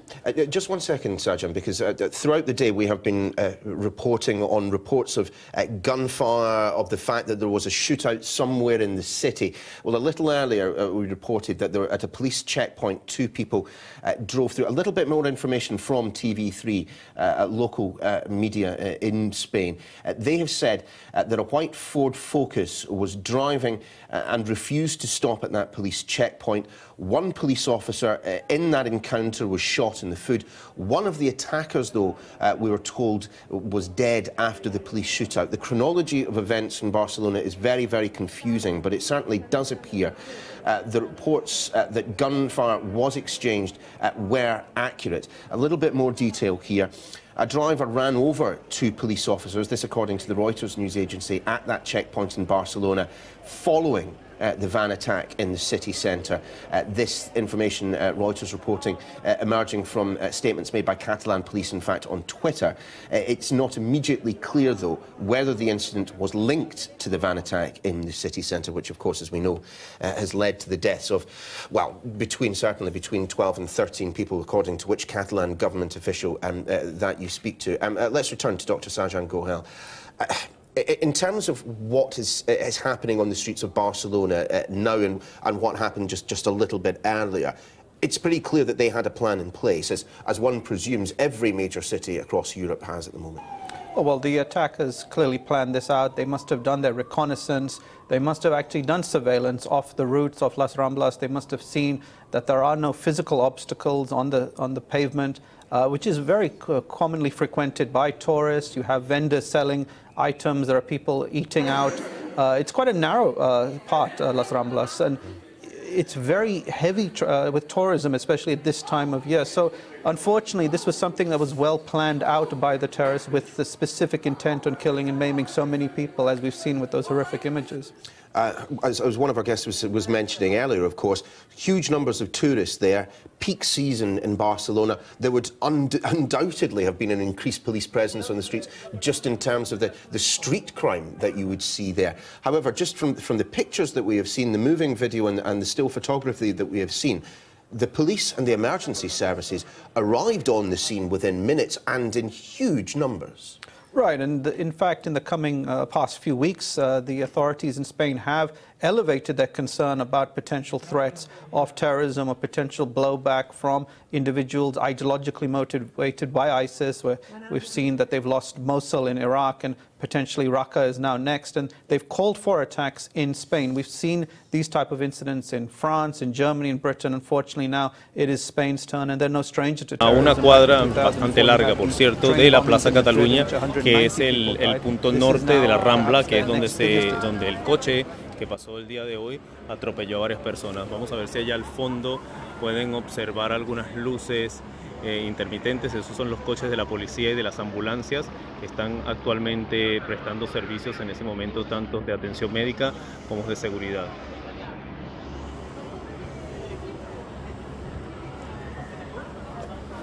El metro hasta ahora continúa abierto hasta donde sé. Voy a acercarme hasta la estación más cercana, que está aquí justamente en la plaza. Las estaciones que sí continúan cerradas son las que pasan por toda la Rambla. Aproximadamente hay unas 3 estaciones del metro de la línea 3 que pasan por esa Rambla, y esas sí están completamente selladas y no se permite el acceso, aunque la línea, hasta donde tengo conocimiento, continúa abierta y simplemente se salta estas estaciones hasta la siguiente más cercana. Aquí hay muchísimos turistas que están todos sentados, incrédulos de lo que ha pasado. No olvidemos que esta zona de la Rambla es una de las más populares de toda la ciudad. Diariamente circularán cerca de 100.000 o más personas. Hay muchos centros turísticos, hay restaurantes, hoteles, museos, etcétera, y el acceso a la playa. Si el metro continúa abierto, hay gente que sigue saliendo de él. Y allá arriba, vamos a ver si se ve, allá arriba ven una pequeña luz, es un helicóptero, uno de los tantos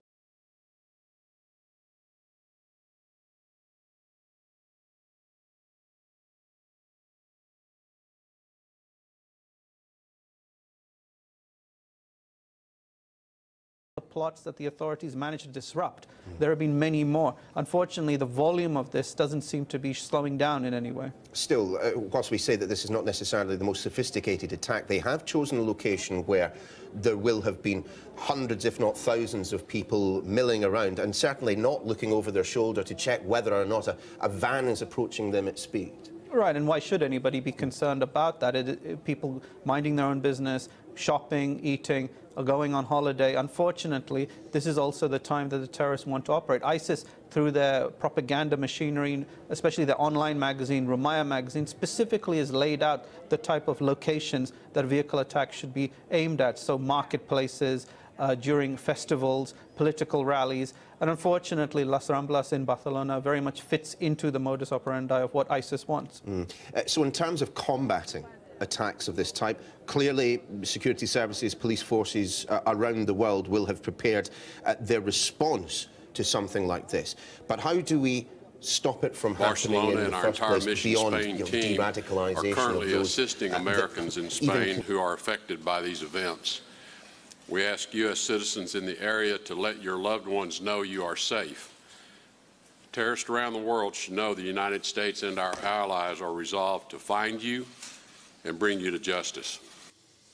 Well, a little earlier I spoke to Natasha Drunicki, a journalist based in Barcelona, and she had just arrived back in Barcelona, in fact. Her Spanish boyfriend was caught up in events. My boyfriend Alberto was working at a bar just off Las Ramblas and suddenly heard a huge commotion, a lot of people coming towards him, coming into the Panamá, señores miembros de los medios de comunicación social, amigas y amigos todos.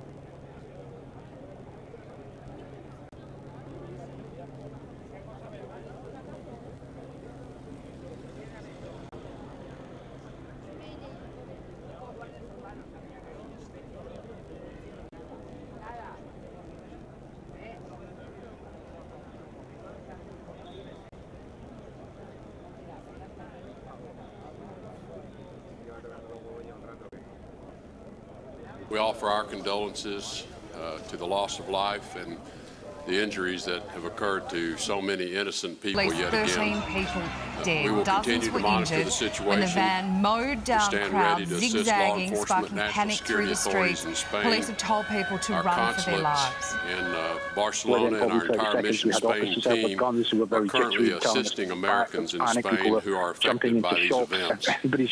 We ask U.S. citizens in the area to Police let your quickly loved launched ones know a you are search for the safe. culprits who fled the scene on Terrorists foot. around the One world should know the suspect. United States and our allies are resolved to find you and bring you to justice. Well, a little earlier I spoke to Natasha Drunicki, a journalist based in Barcelona, and she had just arrived back in Barcelona, in fact. Her Spanish boyfriend was caught up in events. My boyfriend Alberto was working at a bar just off Las Ramblas and suddenly heard a huge commotion, a lot of people coming towards him, coming into the bar, just pouring into the bar, at which point he decided to go and see what was happening. An English speaker said to him that he'd seen a van and there was a van coming down.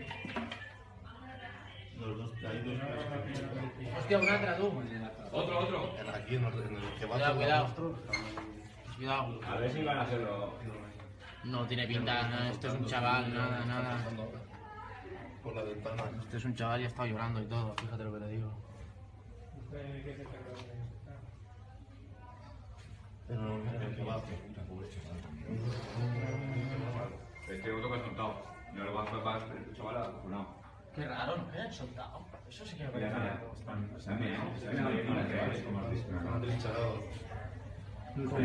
Fíjate. Otro. Lo están soltando rehenes. Otro más. Han soltado 3 ya. La policía. Otra. Mujer. Está toda la policía aquí. Otro más. Ostras. O sea, están todos en la rambla aquí. A una chica. Sí, sí.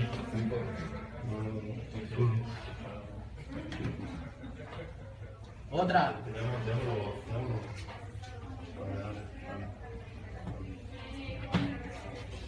Madre mía, qué mal lo habrán pasado, tío. Otro. Ojo que lleva mochila este.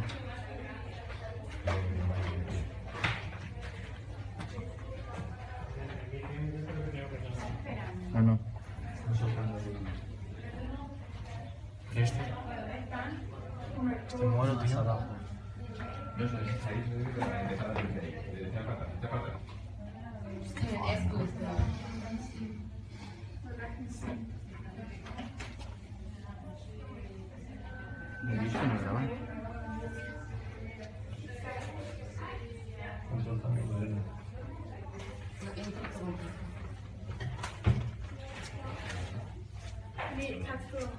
Qué suerte tú que no hayas entrado aquí, ¿eh? Sí. Otra, venga. Y se va riendo, tío, no entiendo.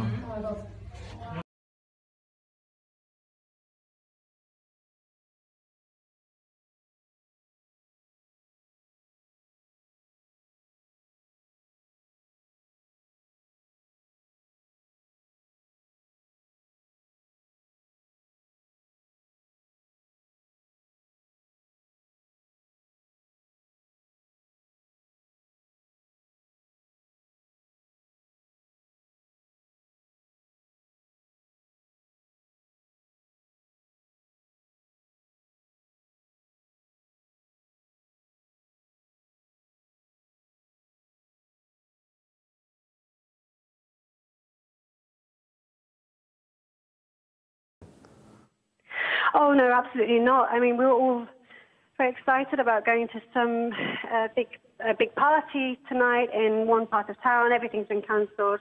But I also think there was a lot of growing hostility towards tourists, and hopefully this will also, I'm sure this will suddenly stimulate a lot of compassion. Again, you know, we're all human, and we all just want to enjoy ourselves.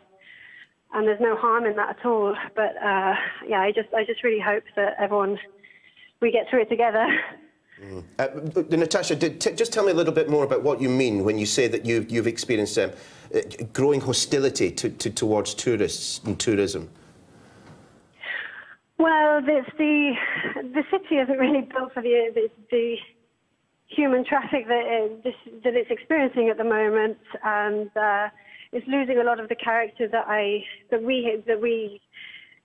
we'd seen, that we'd experienced when years ago, a decade ago, it was, you know, a very beautiful place to be, and now it is very overrun, and it's difficult to walk down the street, and it is quite claustrophobic, especially in the summer months, and it's definitely changed the character of Barcelona. So I can sympathise with people, with the locals getting frustrated. I'm also a local, and I get frustrated myself. But that has absolutely nothing to do with what, you know, this horror that's just happened. Natasha, I hope this isn't me speaking out of turn, but I can hear in your voice that this is clearly shaking you up as it would anyone.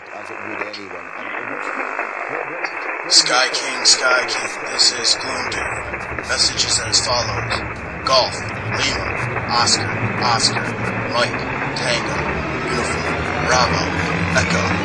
This is Gloomtube out. Streaming live from Gloomtube Studios in Bloomsburg, USA. It's Gloomtube with Gloomtube. Yes, I definitely suspect that. I honestly, I can't really comment. I don't understand. I'm still coming to terms with myself. I don't know how it might affect us.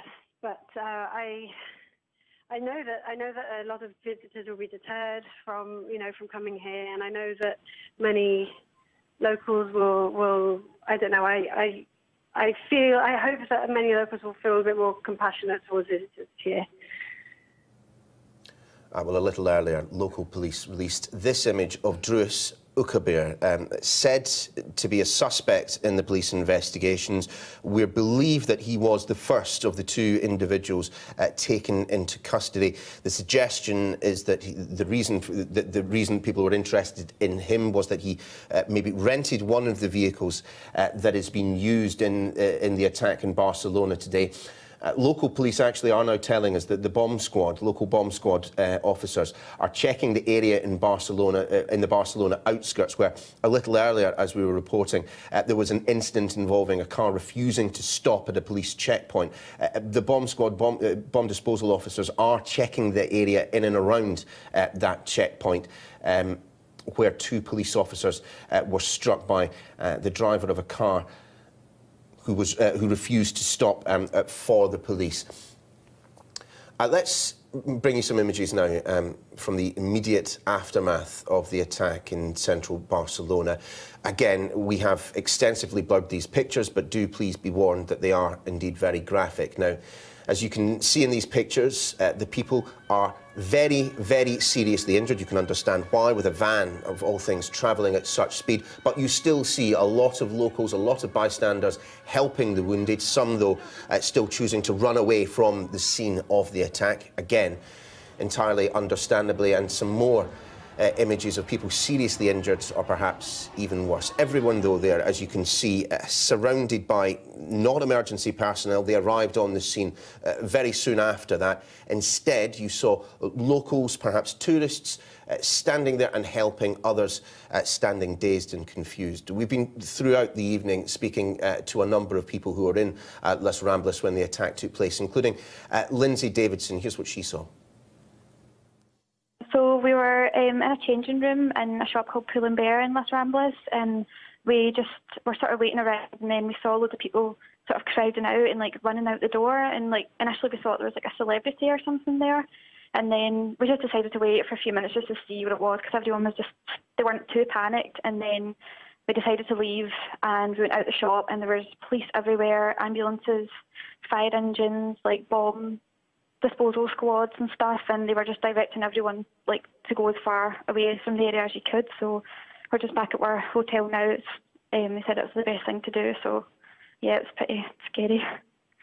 I can imagine, Lindsay. Just tell us a little bit more about what you saw when you left the shop. You mentioned a huge, it sounds like a huge amount of emergency service personnel brought in, but did you see any of those who were actually caught up in this crash? Any of the victims, the injured? No. We didn't see any of the victims. We just saw people sort of running, like everyone sort of running with their kids and crying and stuff, like just trying to get as far away from the scene like as possible. We didn't actually see it happening. And up until that point, this was just a normal summer's day in Barcelona? Yeah, well, this morning we actually said to my sister, there does seem to be a lot of police about, but we just kind of thought, oh, just a precaution, isn't it? But I don't know if something had been tipped off or whatever, but we did think there was a lot of police about today. And now that you're back in your hotel, we were just speaking to a colleague of mine who's actually in Barcelona at the moment, who's suggesting that people are being told to get indoors, to stay in their offices, to stay in their hotels. I mean, that, I presume, is the advice given to you as well? Yeah, all the shops were like shutting their shutters down, and the cafes were sort of closing up as well, so I think everyone must be just given the same advice. And have you been in Barcelona for longer than a day? I mean, I just want you to try and compare and contrast what you can see from your windows at the moment with what you might have seen yesterday at around the same time. Yes, we've been here for a few days and everything was just fine. We've been down the shopping. La Rambla were there last night, just like 2 nights ago, just kind of shopping and eating down that way, and everything was fine, like busy, but just normal. And then everything's just sort of chaos just now. Let's once again speak to Dr. Sajan Gohel, a security and counter-terrorism analyst, of course, from the Asia-Pacific Foundation.